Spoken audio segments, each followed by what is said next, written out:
ನಮಸ್ಕಾರ. ನೀವು ನೋಡ್ತಾ ಇದ್ದೀರಾ ನ್ಯೂಸ್ 18 ಕನ್ನಡದ ವಿಶೇಷ ಕಾರ್ಯಕ್ರಮ. ನಾನು ನವಿತಾ ಜೈನ್. ಕೆರಾಡಿ ಅನ್ನುವಂತಹ ಪುಟ್ಟ ಗ್ರಾಮದಲ್ಲಿ ಹುಟ್ಟಿದಂತಹ ಒಂದು ನಕ್ಷತ್ರ.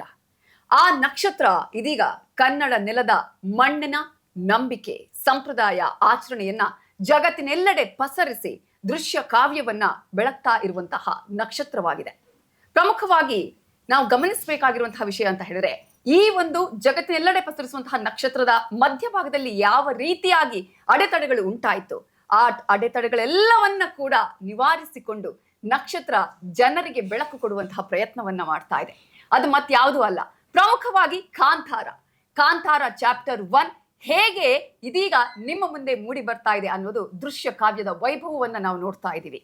ಹಾಗಾದ್ರೆ ಒಂದು ಇಡೀ ವಿಶ್ವದ ಎಲ್ಲೆಡೆ ವಿಶ್ವಸಂಸ್ಥೆಯ ಕನ್ನಡದ ಪತಾಕೆಯನ್ನ ಹಾರಿಸಿ ಆಸ್ಕರ್ನತ್ತ ಗುರಿ ನೆಟ್ಟಿರುವಂತಹ ಈ ಒಂದು ನಿರ್ದೇಶಕರು ನಮ್ಮ ನಡುವೆ ಇದ್ದಾರೆ. ಇವರು ನಟರು, ನಿರ್ದೇಶಕರು, ಜೊತೆಗೆ ಇಡೀ ವಿಶ್ವಕ್ಕೆ ಇದೀಗ ತಾನು ಯಾವ ರೀತಿಯಾಗಿ ಕನ್ನಡದ ನೆಲದ ಮಣ್ಣನ್ನ ತೋರಿಸೋದಕ್ಕೆ, ಅಲ್ಲಿನ ಸಂಪ್ರದಾಯ ತೋರಿಸೋದಕ್ಕೆ ಹೊರಟಿದ್ದೀನಿ ಅಂತ ಹೇಳಿ ತನ್ನ ಟ್ರೇಲರ್ ಮೂಲಕ ತೋರಿಸ್ಕೊಟ್ಟಿದ್ದಾರೆ. ಅವರು ಬೇರೆ ಯಾರು ಅಲ್ಲ, ನಮ್ಮ ಮೆಚ್ಚಿನ ಡಿವೈನ್ ಸ್ಟಾರ್ ರಿಷಬ್ ಶೆಟ್ಟಿ. ಕಾರ್ಯಕ್ರಮಕ್ಕೆ ಸ್ವಾಗತ. Thank you. ಅದೇ ರೀತಿಯಾಗಿ ಬೇರೆ ಬೇರೆ ಸಿನಿಮಾಗಳಲ್ಲಿ ಬೇರೆ ಬೇರೆ ರೀತಿಯಾದಂತಹ ಪಾತ್ರಗಳ ಮೂಲಕ ಇದೀಗ ನಟಿಯಿಂದ ರಾಣಿಯಾಗಿ, ಅದರಲ್ಲೂ ನ್ಯಾಷನಲ್ ಕ್ರಶ್ ಆಗುವ ಕಡೆಗೆ ಹೊರಟಿರುವಂತಹ ನಮ್ಮೆಲ್ಲರ ಮುದ್ದು ಮುಖದ ಚೆಲುವೆ ರುಕ್ಮಿಣಿ ವಸಂತ ಅವರಿದ್ದಾರೆ. ಕಾರ್ಯಕ್ರಮಕ್ಕೆ ಸ್ವಾಗತ. ನಿಮ್ಗೆ ನಮಸ್ಕಾರ. Thank you. ಮೊದಲನೇದಾಗಿ ರಿಷಬ್ ಶೆಟ್ಟಿ ಅವರೀಗ ತಾಯಿಯ ಗರ್ಭದಲ್ಲಿ 9 ತಿಂಗಳು ಮಗು ಇರುತ್ತೆ. ಹೊರ ಬರುವಂತಹ ಸಂದರ್ಭ ಕೆಲವು ದಿನಗಳಲ್ಲಿ ಖುಷಿನೂ ಇದೆ, ನೋವು ಇರುತ್ತೆ, ಟೆನ್ಷನ್ ಇರುತ್ತೆ. 3 ವರ್ಷಗಳ ಈ ಪಯಣದಲ್ಲಿ ಈಗ ಯಾವ ಅನುಭವ ಆಗ್ತಾ ಇದೆ ನಿಮ್ಗೆ? ಅದೇ ನಮ್ಮ ಮಗು 3 ವರ್ಷದಿಂದ ಇತ್ತು. ಇದ್ರದ್ದು ಹೆಂಗೆ ಡೆಲಿವರಿ, ಹೆಂಗೆ ಬಾಣಂತನ ಏನು, ಇದೆಲ್ಲ ಬಹಳ ಕಷ್ಟದ ಪರಿಸ್ಥಿತಿಯಲ್ಲಿ ಇದೀವಿ ನಾವು. ಹಂಗೆ ಅಂತ ಹೇಳ್ತಾರಲ್ಲ, ಬಸಿರು ಬ್ಯಾನೆ ಅಂತ ಅನ್ಕೊಂಡು ಹಂಗಿದೆ. ಐ ಥಿಂಕ್ ಜನರ ಮುಂದೆ ಬಂದ್ಬಿಟ್ವಿ.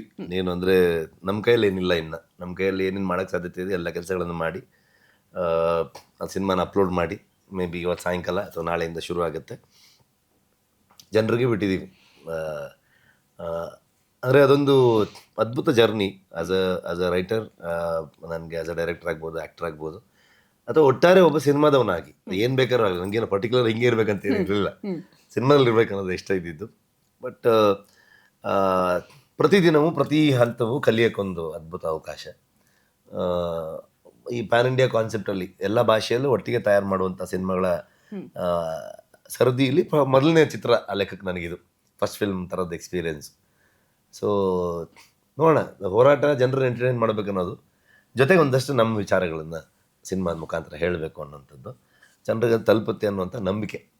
ನೋಡೋಣ, ಆ ನಂಬಿಕೆ ನಾವೆಷ್ಟು ಉಳಿಸ್ಕೊಂಡಿದ್ದೀವಿ ಅನ್ನೋದಕ್ಕೆ ಗೊತ್ತಿಲ್ಲ, ಜನರು ಹೇಳಬೇಕು. ಟ್ರೈಲರ್ ಮೂಲಕ ಈಗಾಗಲೇ ನಂಬಿಕೆಯನ್ನು ಉಳಿಸ್ಕೊಂಡಿದ್ದೀರಿ ಅಂತ ಅವರು ಹೇಳಿದ್ದಾರೆ. ಯಾಕಂದ್ರೆ ಅಷ್ಟರ ಮಟ್ಟಿಗೆ ಜನ ಅಪ್ಕೊಂಡಿದ್ದಾರೆ, ವ್ಯೂಸ್ಗಳು ಕೂಡ ಅದಕ್ಕೆ ಸಾಕ್ಷಿಯಾಗಿದೆ ಅಂತ ಹೇಳಿ. ಕಾಂತಾರ ಫಸ್ಟ್ ಬಂದಂತಹ ಸಂದರ್ಭದಲ್ಲಿ, ಕಾಂತಾರದ ಅಧ್ಯಾಯ ಆರಂಭದಂತಹ ಸಂದರ್ಭ, ಜೊತೆಗೆ ಈಗ ಕಾಂತಾರ ಚಾಪ್ಟರ್ 1 ರಿಲೀಸ್ ಆಗುವಂತಹ ಸಂದರ್ಭದಲ್ಲಿ ಏನ್ ಡಿಫ್ರೆನ್ಸ್ ಕಾಣಿಸ್ತಾ ಇದೆ? ನನಗೇನು ಡಿಫ್ರೆನ್ಸ್ ಅಂದರೆ ಕೆಲವು ಡಿಫ್ರೆನ್ಸ್ಗಳೇ ಹೋಗ್ಬಿಟ್ಟಿದೆ. ಅಂದರೆ 5 ವರ್ಷದಿಂದ ಇದೇ ಕಾಂತಾರದ ವರ್ಲ್ಡ್ ಒಳಗಡೆ ಇದ್ದೀನಿ ನಾನು. ಆಗ ಇಷ್ಟೇ ಒತ್ತಡ, ಇಷ್ಟೇ ರೀತಿಯಾದ ಪ್ರತಿ ಫಿಲ್ಮಲ್ಲಿ ಸೇಮ್ ಇರುತ್ತೆ. ಆಕ್ಚುಲಿ ಈ ರಿಲೀಸ್ ಟೈಮಲ್ಲಿ ನೀವು ನಮ್ಗೆ ನೋಡ್ಬೇಕು, ಮರಿ ಹಾಕಿರೋ ಬೆಕ್ತರ ಆಡ್ತಾ ಇರ್ತೀವಿ ನಾವು, ಒಂಥರ ಆಡ್ತಿರುತ್ತೆ ಒಂಥರ. ಸೊ ನಿದ್ದೆ ಇರಲ್ಲ, ಎಲ್ಲ ಪ್ರತಿ ಫಿಲ್ಮಲ್ಲೂ ಎಲ್ಲ ಫಿಲ್ಮ್ ಮೇಕರ್ಗಳಿಗೂ ಹಂಗೆ ಕಥೆ ಅದು ಇಡೀ ಎಲ್ಲ. ಆಗ ಒಂದ್ ರೀತಿಯಲ್ಲಿ ನೀವು ಜನರಿಗೆ ಫಸ್ಟ್ ತೋರಿಸುವಾಗ ಜನರಿಗೆ ಗೊತ್ತಿರ್ಲಿಲ್ಲ ಈ ರೀತಿಯಾದಂತಹ ಒಂದು ಸಿನಿಮಾ ಅಂತ ಹೇಳಿ. ಬಟ್ ಈಗ ನಿಮ್ಮ ಮೇಲೆ ತುಂಬಾ ನಿರೀಕ್ಷೆನೆ ಇಟ್ಕೊಂಡಿದ್ದಾರೆ. ಅದ್ರ ಬಗ್ಗೆ ಇವು ಥಾಟೇ ಹೋಗಲ್ಲ, ಇವಾಗ ಯೋಚನೆ ಮಾಡಕ್ ಆ ಮೈಂಡ್ ಸ್ಪೇಸ್ ಸಿಗಲ್ಲ. ಈ ಮೊದಲು ಏನಾಗ್ತಿತ್ತು, ನಾವು ಒಂದು ಕನ್ನಡ ಒಂದು ರೆಡಿ ಮಾಡ್ತಾ ಇದ್ವಿ, ಅದರದ್ದು ನೀಟಾಗಿ ಹೋಗಿ ಅಪ್ಲೋಡ್ ಮಾಡ್ತಾ ಇದ್ವಿ, ನಮ್ಗೆ ವಾಪಸ್ ಒಂದು QC ಮಾಡೋದಕ್ಕೆ ಒಂದು ಸ್ಪೇಸ್ ಕೊಡ್ತಾ ಇದ್ರು, ಅಲ್ಲಿ ನೋಡ್ತಾ ಇದ್ವಿ. ಅಲ್ಲೂ ಟೈಮ್ ಇರ್ತಾ ಇತ್ತು ನಮಗೆ. ಏನಾದ್ರು ಸಣ್ಣ ಪುಟ್ಟ ಕರೆಕ್ಷನ್ಸ್, ಓಕೆ, ಏನೋ ಎನಿಥಿಂಗ್ ಟೆಕ್ನಿಕಲ್ ಗ್ಲಿಚ್ ಏನೋ ಬಂತು ಅಂತಂದ್ರೆ ಅದು ರಿಪೇರಿ ಮಾಡೋಕ್ಕೂ ಟೈಮ್ ಇರ್ತಿತ್ತು ಅಲ್ಲಿ. ಬಟ್ ನಮ್ಗೆ ಅವಾಗ ಸ್ಪೇಸ್ ಕೊಡ್ತಿರ್ಲಿಲ್ಲ ಅಷ್ಟು. ಅಂದರೆ ಆ ಟೈಮ್ ಇರ್ತಿತ್ತು, ಕಾಡಿ ಬೇಡಿ ಕೈಕಾಲು ಏನೋ ಮಾಡ್ಕೊಂಡು ಬಂದು ಅದನ್ನು ಮಾಡ್ತಿದ್ವಿ. ಬಟ್ ಇವತ್ತು ಹಂಗಲ್ಲ. ಇನ್ನು ಒಂದಾದಮೇಲೆ ಅದು ಹೋಯ್ತು, ಅದು ಹೋದ್ರೆ ಹಿಂದೆ ಬೇರೆ ಪ್ರಿಯಾರಿಟಿ ಯಾವುದೆಲ್ಲ ಹೋಗಬೇಕು, ಎಷ್ಟು ಲ್ಯಾಂಗ್ವೇಜ್ಗಳು ಹೋಗಬೇಕು, ಎಷ್ಟೆಷ್ಟು ವರ್ಷನ್ಸ್ ಹೋಗಬೇಕು. ಇವಾಗಂತೂ ನಿಮಗೆ ಒಂದು 10 ವರ್ಷನ್ಸ್ ಇದೆ, ಬರೀ ಯಾವುದು ಕ್ಯೂಬ್, ಸ್ಕ್ರಾಬಲ್ ಈ ಥರದ್ದು ಅಷ್ಟೇನೇ ಅಲ್ಲ, ಏನೇನೋ ಥಿಯೇಟ್ರ್ಗಳಿದೆ, ಐಮ್ಯಾಕ್ಸು ಅದು ಇದು ಅಂತ ಅಂದ್ಕೊಂಡು ತುಂಬ ವರ್ಷನ್ಸ್ಗಳಿರುತ್ತೆ. ಅದನ್ನೆಲ್ಲ ಮಾಡಿ ತೆಗೆದು ಸಿನಿಮಾ ರಿಲೀಸ್ ಆಗೋಷ್ಟರಲ್ಲಿ ಜನ ಬಂದು ನೋಡ್ಬೇಕು ದಮಾರ. ಸೊ ನಮ್ಗೆ ಅದು ನೋಡಕ್ಕೂ ಆಗ್ತಿರಲ್ಲ, ಏನಾಯ್ತು ಅಂತ ಗೊತ್ತಾಗಿರಲ್ಲ ನಮಗೆ. ಎಲ್ಲ ಇವು ನಮ್ಮ ಟೀಮಲ್ಲಿ ಯಾರನ್ನ ಬೇಕಾದ್ರೆ ಕೇಳಿ, ಸ್ಪೆಷಲ್ ಟೆಕ್ನಿಕಲ್ ಟೀಮ್, ನನ್ನ DOP ಎಲ್ಲ ಎಲ್ಲ ಮೋಸ್ಟ್ಲಿ ಕೊಲಾಪ್ಸ್ ಆಗಿ ಬಿದ್ದೋಗಿರ್ತಾರೆ ಅಲ್ಲಿಗೆ. ಅವ್ರೆಲ್ಲ ಅಂದ್ರೆ ಅಷ್ಟು ಕಾಂಟ್ರಿಬ್ಯೂಟ್ ಮಾಡಿದ್ದಾರೆ. ಐ ಥಿಂಕ್ ಅದೇ ತುಂಬ ಪ್ಲಸ್ ಅವ್ರ ಸ್ಪೆಷಲ್ ಅಂತ ಅನ್ಸುತ್ತೆ ನನಗೆ. ಅಂದರೆ ಅಷ್ಟು ದೊಡ್ಡ ಟೀಮು, ಅಷ್ಟು ಅದ್ಭುತವಾದ ಟೀಮ್. ನನ್ನ DOP ಅಂತೂ ಅವನು ದೇಶದಲ್ಲೇ ಒಬ್ಬ. ಎಲ್ಲಿ ಹುಡುಕಿದ್ರಿ ಫಸ್ಟ್ಗೆ? ಅವನು ನಂದು ಒಂದು ಒಳ್ಳೆ ಮಜಾ ಜರ್ನಿ ಅದು. ಲೂಸಿಯಲ್ಲಿ ನಾನು ಕಾನ್ಸ್ಟೇಬಲ್ ಕ್ಯಾರೆಕ್ಟರ್, ಸಣ್ಣ ಸಪೋರ್ಟಿಂಗ್ ಕ್ಯಾರೆಕ್ಟರ್. ಅಲ್ಲಿ ಅವನು ಒನ್ ಆಫ್ ದ AD. ಅಲ್ಲಿ ನಾನು ಪೊಲೀಸ್ ಕಾನ್ಸ್ಟೇಬಲ್ ಕ್ಯಾರೆಕ್ಟರ್ ಮಾಡಿದ್ದೆ ಅದರಲ್ಲಿ. ಅಲ್ಲಿಂದ ಇಡೀ ಟೀಮ್ ಹುಡುಗರೆಲ್ಲ ಪರಿಚಯ. ಅವನು ನಮ್ಮ ಹಾಸ್ಟೆಲ್ ಹುಡುಗರು, ಡೈರೆಕ್ಟ್ರು ನಿತಿನ್, ಪ್ರಜ್ವಲ್ ಅಂತ ಹುಡುಗ. ಸೊ ಇವರೆಲ್ಲ ಅಲ್ಲಿ ಪರಿಚಯ ಆಗಿದ್ದು ನನಗೆ, ಹಾಸ್ಟೆಲ್ ಹುಡುಗರು ಟೀಮ್ ಎಲ್ಲ. ಸೊ ಅಲ್ಲಿಂದ ನೆಕ್ಸ್ಟ್ ನಾನು ರಿಕ್ಕಿ ಮಾಡ್ಬೇಕಾದ್ರೆ ಅವ್ನು ಡ್ರೋನ್ ಆಪರೇಟರ್ ಆಗಿದ್ದ, ಅರವಿಂದ್. ಅಲ್ಲಿಂದ ಕಿರಿಕ್ ಪಾರ್ಟಿ ಡೈರೆಕ್ಟ್ ಮಾಡ್ತಿದ್ದೆ. ಅವಾಗ ಐ ಥಿಂಕ್ DOPಗೆ ಅಸಿಸ್ಟ್ ಮಾಡ್ತಿದ್ದ ಅವನು, ಅಸಿಸ್ಟೆಂಟ್ ಅವ್ರ ಅಸೋಸಿಯೇಟ್ DOP ಆಗಿ ಕೆಲಸ ಮಾಡ್ತಾ ಇದ್ದ.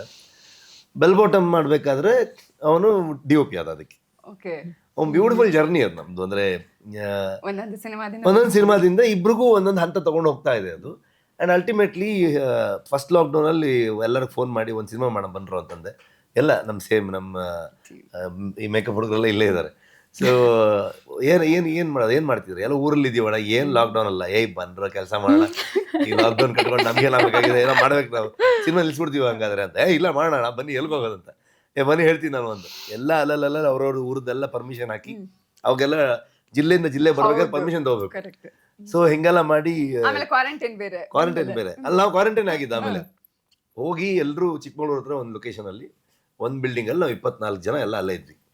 ಅಲ್ಲೇ ಸೇರ್ಕೊಂಡು ಒಂದು 100 ಜನರ ಕೆಲಸ 24 ಜನ ಸೇರ್ಕೊಂಡು ಮಾಡಿ ಸಿನಿಮಾ ಮಾಡಿಬಿಡ್ತೀವಿ. ಅದಕ್ಕೆ DOP ಆಗಿ ಅರವಿಂದ ಬಂದಿದ್ದ. ಸೊ ಅಲ್ಲಿಂದ ನೆಕ್ಸ್ಟ್ ಸೆಕೆಂಡ್ ಲಾಕ್ಡೌನ್ ಆಗ್ತಿದೆ, ಕಾಂತಾರ ಮಾಡೋದು. ಸೊ ಒಬ್ಬ ಡೈರೆಕ್ಟ್ರು ಒಂದು ಥಾಟ್ ಇಟ್ಕೊಂಡು, ಒಂದು ಐಡಿಯಾ ಇಟ್ಕೊಂಡು ಅರವಿಂದ್ ಹತ್ರ ಹೋದರೆ, ಅಥವಾ ಅರವಿಂದ್ ಅವನಿಗೆ ಅದಕ್ಕೆ ಅಸೋಸಿಯೇಟ್ ಆದರೆ, ಅದರದ್ದು ವಿಜುವಲ್ನೇ ಅವನು ಅದ್ಭುತ ಮಾಡಾಕ್ಬಿಡ್ತಾನೆ ಅವನು. ಅಂದರೆ ನಾನು ಏನು ಹೇಳಕ್ಕೆ ಹೊರಟಿರ್ತೀನಿ ಅದರಲ್ಲಿ ಒಂದು ಕಾಂಟ್ರಿಬ್ಯೂಷನ್ ಇರುತ್ತೆ. ಆ್ಯಂಡ್ ಈ ಸಲ ಏನಾಯಿತು, ನಾನು ಆ್ಯಕ್ಟಿಂಗು ಡೈರೆಕ್ಷನ್ ಎರಡೂ ಇರೋದ್ರಿಂದ ನಾನು ತಂಡದ ಕಾಂಟ್ರಿಬ್ಯೂಷನ್ ತುಂಬ ಬೇಕಿತ್ತು. ಅಂದರೆ ಇಲ್ಲ ಹ್ಯಾಂಡಲ್ ಮಾಡೋಕ್ಕಾಗಲ್ಲ, ನನ್ನ ಕೋ-ರೈಟರ್ಸ್ ಆಗ್ಬೋದು ಆ್ಯಂಡ್ ಅರವಿಂದ್ ಆಗ್ಬೋದು, ನನ್ನ ಪರವಾಗಿ ಇರೋರು ಬೇಕಿತ್ತು ಅಲ್ಲಿ. ಪರವಾಗಿ ಅಂದರೆ ನನ್ನ ರೆಪ್ರೆಸೆಂಟೇಟಿವ್ಗಳ ಥರ. ಸೊ ಆ ನಿಟ್ಟಲ್ಲಿ ತುಂಬ ಶೋಲ್ಡರ್ ಕೊಟ್ಟು ಕೆಲಸ ಮಾಡಿದ್ದಾರೆ ಇಡೀ ತಂಡ. ಇಲ್ಲಾಂದ್ರೆ ಮೋಸ್ಟ್ಲಿ ಕಷ್ಟ ಆಗ್ತಿತ್ತು. ಸೊ ನನಗೆ ಎಲ್ಲರೂ ಪ್ರತಿ ಕಾಂತಾರದಲ್ಲೂ ಕೂಡ ಈಗ ಕಂಬಳದ ಶೂಟಿಂಗ್ ಟೈಮಲ್ಲಂತೂ ಸಾಕಷ್ಟು ಪ್ರಾಬ್ಲಮ್ಗಳಾಯ್ತು. ಅಂದ್ರೆ ಅದರಲ್ಲಿ ಕೂಡ ನಾವು ಗಮನಿಸಿದ್ರೆ ಕ್ಯಾಮ್ರಾದ ವಿಚಾರದಲ್ಲೂ ಕೂಡ ಹೇಳ್ತಾ ಇದ್ರು ಅವರು. ಸೊ ಅಂಥದ್ದು ಏನಾದ್ರು ಈ ಸಲ ಇದ್ರಲ್ಲಿ ಏನಾದ್ರೂ ಆಗಿದೆಯಾ? ಅಂಥದ್ದೇನು ನಡೀತಾ ಇರುತ್ತೆ, ಎಲ್ಲ ಸಿನಿಮಾ ನಡೀತಾ ಇರ್ತದೆ. ಏನಾದರೂ ಒಂದು ಆಗ್ಲೇಬೇಕಲ್ಲ, ಅಂಥದ್ದೇನು ನಡೀತಿರುತ್ತೆ. ತಲೆ ಕೆಡಿಸ್ಕೊಳಕ್ ಹೋಗಲ್ಲ, ನುಗ್ತಾ ಹೋಗ್ತಾ ಇರ್ತೀವಿ. ವಾಟ್ ನೆಕ್ಸ್ಟ್, ಅಲ್ಟಿಮೇಟ್ ಗೋಲ್ ಏನು ಗೊತ್ತಾ, ಆ ಶಾರ್ಟ್, ಪರ್ಟಿಕ್ಯುಲರ್ ಶಾರ್ಟ್ ಅಷ್ಟೇ ಇರುತ್ತೆ. ಆ ಶಾರ್ಟ್ ಅಷ್ಟೇ ಇರುತ್ತೆ. ತುಂಬಾ ಮುಂದಿನ ಯೋಚನೆ ಮಾಡಕ್ ಹೋಗಲ್ಲ, ಹಿಂದೆ ಹಾಗೆ ತಲೆ ಕೆಡಿಸ್ಕೊಳಕ್ ಹೋಗಲ್ಲ. ಹಿಂದೆ ಕಿತ್ತಾಡಿರ್ತೀವಿ ಯಾರಾದ್ರು ಟೀಮ್ ಅವರೆಲ್ಲ. ನೆಕ್ಸ್ಟ್ ಕಟ್ ಮಾಡಿದ್ರೆ ಇವರೇನಾ ಅವರ ಅನ್ನೋ ಲೆಕ್ಕ ಚಂದದಲ್ಲಿ ಮಾತಾಡ್ಕೊಂಡಿರ್ತೀವಿ ನಾವು. ಕಟ್ ಮಾಡಿ ನೆಕ್ಸ್ಟ್ ಇವರೇ ಅವರ ಈ ತರ ಕಿತ್ತಾಡ್ತಿರ್ತಾರಲ್ಲ ಅಂತ. ಕ್ರಿಯೇಟಿವ್ ಡಿಫ್ರೆನ್ಸಸ್ಗಳು, ಐಡಿಯಾ ವರ್ಕ್ ಆಗದೆ ಇರೋದು, ಅಥವಾ ಏನೋ ಬೆಟರ್ ಐಡಿಯಾ ಹಾಕೋದು. ಸೊ ಈ ತರದ ಪ್ರಾಸೆಸ್ ಇದ್ದೇ ಇರ್ತದೆ every day. Yes Rukmini Vasanth ಅವರೇ, ಈ ಪಾತ್ರಕ್ಕೆ ನೀವು ಸೆಲೆಕ್ಟ್ ಆದಾಗ ಅದ್ರಲ್ಲಿ ನಾನು ಕೇಳ್ಪಟ್ಟ ಹಾಗೆ ಫಸ್ಟ್ ನಿಮ್ಗೆ ಶಾಕ್ ಆಗಿತ್ತು, ಅಲ್ಲ ಆ ತರ ಅಂತ ಹೇಳಿ ಫ್ರ್ಯಾಂಕ್ ಕೂಡ ಇವ್ರು ಮಾಡಿದ್ರು ಅಂತ ಹೇಳಿ. ಅದನ್ನ ನೀವು ಯಾರಿಗಾದ್ರೂ ಸ್ಟಾರ್ಟಿಂಗ್ ಅಲ್ಲಿ ಹೇಳ್ಕೊಂಡಿದ್ದೀರಾ, ಹಿಂಗಿದೆ ಇದು ನಿಜಾನ ಅಲ್ವಾ ಅಂತ ಹೇಳಿ ಯಾರಿಗಾದ್ರೂ ಫಸ್ಟ್ ಕ್ರಾಸ್ ಚೆಕ್ ಮಾಡ್ಕೊಂಡ್ರ ನೀವು? ಆನಂತರ ಇಲ್ಲ, ಅಂದ್ರೆ ಸರ್ ಪ್ರ್ಯಾಂಕ್ ಮಾಡಿದ ತಕ್ಷಣ ಮೀಟಿಂಗ್ ಕರ್ಸಿದ್ರು. ಅದಾದ್ಮೇಲೆ ಮೀಟಿಂಗ್ ಆದ್ಮೇಲೆ ಇದು ಕನ್ಫರ್ಮ್ ಅಂತ ಅನ್ಕೊಂಡೆ. ಆ ಪ್ರ್ಯಾಂಕಿಂಗ್ ಟೈಮಲ್ಲಿ ಸ್ವಲ್ಪ ಅನ್ಸ್ತು, but I don't think sir is like that. ಅಂದ್ರೆ ಆ ತರ ಪ್ರ್ಯಾಂಕ್ ಮಾಡಲ್ಲ. ಮೀಟಿಂಗ್ ಬನ್ನಿ, ಇಲ್ಲ ಇದು ಪ್ರ್ಯಾಂಕೆ, ಮನೆಗೆ ಹೋಗಿ ಅಂತ ಅಷ್ಟು ಲೆವೆಲ್ ಪ್ರ್ಯಾಂಕ್ ಮಾಡಲ್ಲ, ಅದು ಗೊತ್ತಿತ್ತು. ಬಟ್ ಯಾ ತುಂಬಾ ಖುಷಿ ಆಯ್ತು. ಕಾಂತಾರ ಆ ಮಟ್ಟದ ನಿರೀಕ್ಷೆ ಹುಟ್ಟಿಸಿತ್ತು. ಈ ನೆಕ್ಸ್ಟ್ ಲೆವೆಲ್ಗೆ ಇನ್ನೊಂದು ಸಿನಿಮಾಗೆ ನಾನು ನಾಯಕಿಂತ ಆದಂತಹ ಸಂದರ್ಭದಲ್ಲಿ ಏನಿತ್ತು ಮನಸ್ಸಲ್ಲಿ, ಏನು ಓಡ್ತಿತ್ತು? ಅಂದ್ರೆ ಯಾವ ರೀತಿ ರೆಡಿ ಆಗ್ಬೇಕಪ್ಪ, ಏನು ಆ ತರದ್ ಏನಾದ್ರು ಯೋಚನೆಗಳು ಬಂದಿತ್ತ? ಇಲ್ಲ, ಫಸ್ಟ್ ಸಿಕ್ಕಾಪಟ್ಟೆ ಖುಷಿ ಇತ್ತು. ಅಂದ್ರೆ ನಾನು ಫಸ್ಟ್ ಕಾಂತಾರನ ಒಬ್ಳು ಆಡಿಯನ್ಸ್ ಮೆಂಬರ್ ಆಗಿ ನೋಡಿದ್ದು, ಸಿಕ್ಕಾಪಟ್ಟೆ ಖುಷಿ ಆಯ್ತು ಆ ಸಿನಿಮಾ ನೋಡ್ಬೇಕಾದ್ರೆ. ಅಂಡ್ ಈ ಪ್ರಪಂಚದಲ್ಲಿ ನನ್ನನ್ನು ಸೇರಿಸಿದಾರೆ ಅಂತ ತುಂಬಾ ಖುಷಿ, ಹೆಮ್ಮೆ. ಬಟ್ ದೆನ್ ಆ ಸೆಲೆಕ್ಷನ್ ಆದ್ಮೇಲೆ ಅಯ್ಯೋ ಇದಕ್ಕೆ ಇದು ಜಸ್ಟಿಸ್ ಕೊಡ್ಬೇಕಲ್ಲ. ಅಂದ್ರೆ ಎಲ್ಲರೂ ಒಟ್ಟಿಗೆ ಬಂದು ಇನ್ನೊಂದು ಸಿನಿಮಾ ಮಾಡ್ತಾ ಇದ್ದಾರೆ, ಇದಕ್ಕೂ ನಾನು ಅಂದ್ರೆ ಈ ಪಾತ್ರಕ್ಕೆ ನಾನು ಜಸ್ಟಿಫೈ ಮಾಡಬೇಕು ಅಂತ ನಾನೊಂದು ಚಿಕ್ಕ ಪ್ರೆಷರ್ ತೊಗೊಂಡಿದ್ದೆ. ಬಟ್ ಸೂಪರ್ ವಿಷಯ ಏನಂದರೆ, ನಾವು ಶೂಟಿಂಗ್ ಸ್ಟಾರ್ಟ್ ಮಾಡಿದಾಗ ಅಥವಾ ವರ್ಕ್ಶಾಪ್ಸ್ ಮಾಡಿದಾಗ ಒಂದು 5-6 ದಿವಸ ವರ್ಕ್ಶಾಪ್ಸ್ ಮಾಡಿದ್ವಿ. ಆ ಬಾಡಿ ಲ್ಯಾಂಗ್ವೇಜ್ ಎಲ್ಲ ಸಿಗೋದಕ್ಕೆ, ಡೈಲೆಕ್ಟ್ ಎಲ್ಲ ಸ್ವಲ್ಪ ಅಭ್ಯಾಸ ಆಗಲಿಕ್ಕೆ. ಆ ವರ್ಕ್ಶಾಪ್ ಪೀರಿಯಡಲ್ಲೇ ಯಾರೂ ನನಗೆ ಆ ಪ್ರೆಷರ್ ಫೀಲ್ ಮಾಡಿಸ್ಲಿಲ್ಲ. ದಟ್ ಯುನೋ ಇದು ಫಸ್ಟ್ ಕಾಂತಾರಾಗೆ ಅಂದರೆ ಆ ಎಕ್ಸ್ಪೆಕ್ಟೇಷನ್ ಇರಬೇಕು, ಆ ಪ್ರೆಷರ್ ಇರಬೇಕಂತ ಎಲ್ಲರೂ ಆ್ಯಕ್ಚುಲಿ ಆ ಪ್ರೆಷರ್ನ ಕ್ಲಿಯರ್ ಮಾಡಿದ್ರು. ನೀವು ಅದನ್ನ ತಲೆ ಕೆಡಿಸ್ಕೋಬಾರ್ದು ಅಂತ. ವಿ ಆರ್ ಮೇಕಿಂಗ್ ಇದೇ ಪ್ರಪಂಚದಲ್ಲಿ we are making a new film, ಅದನ್ನೆಲ್ಲ ಇಟ್ಕೊಂಡು ಬರಬೇಡಿ, ಆ ಪ್ರೆಷರ್ ಇಟ್ಕೊಂಡು ಬಂದರೆ ಸಾಧ್ಯವಿಲ್ಲ.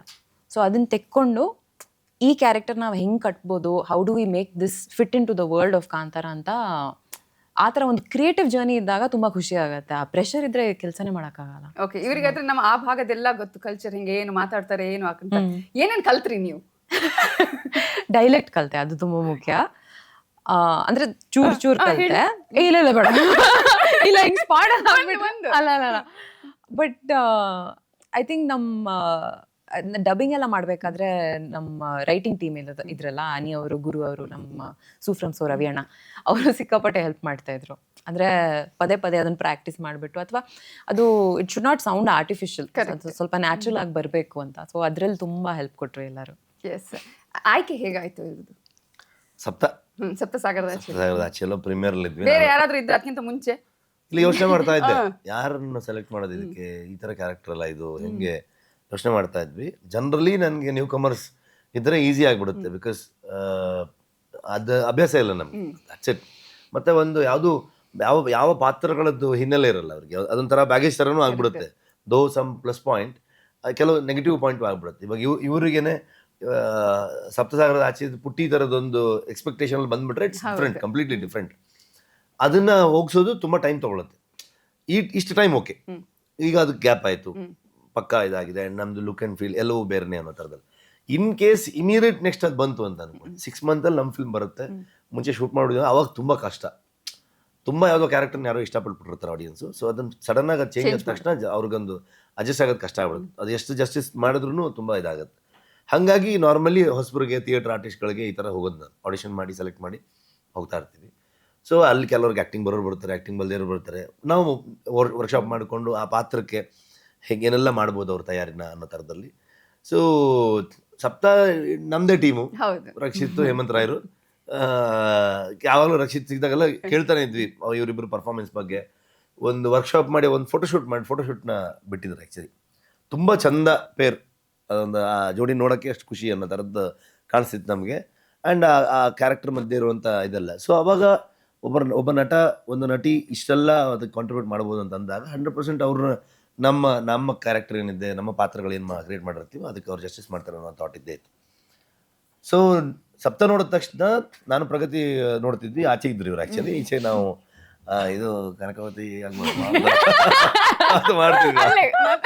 ಮಾತಾಡ್ತಿದ್ವಿ.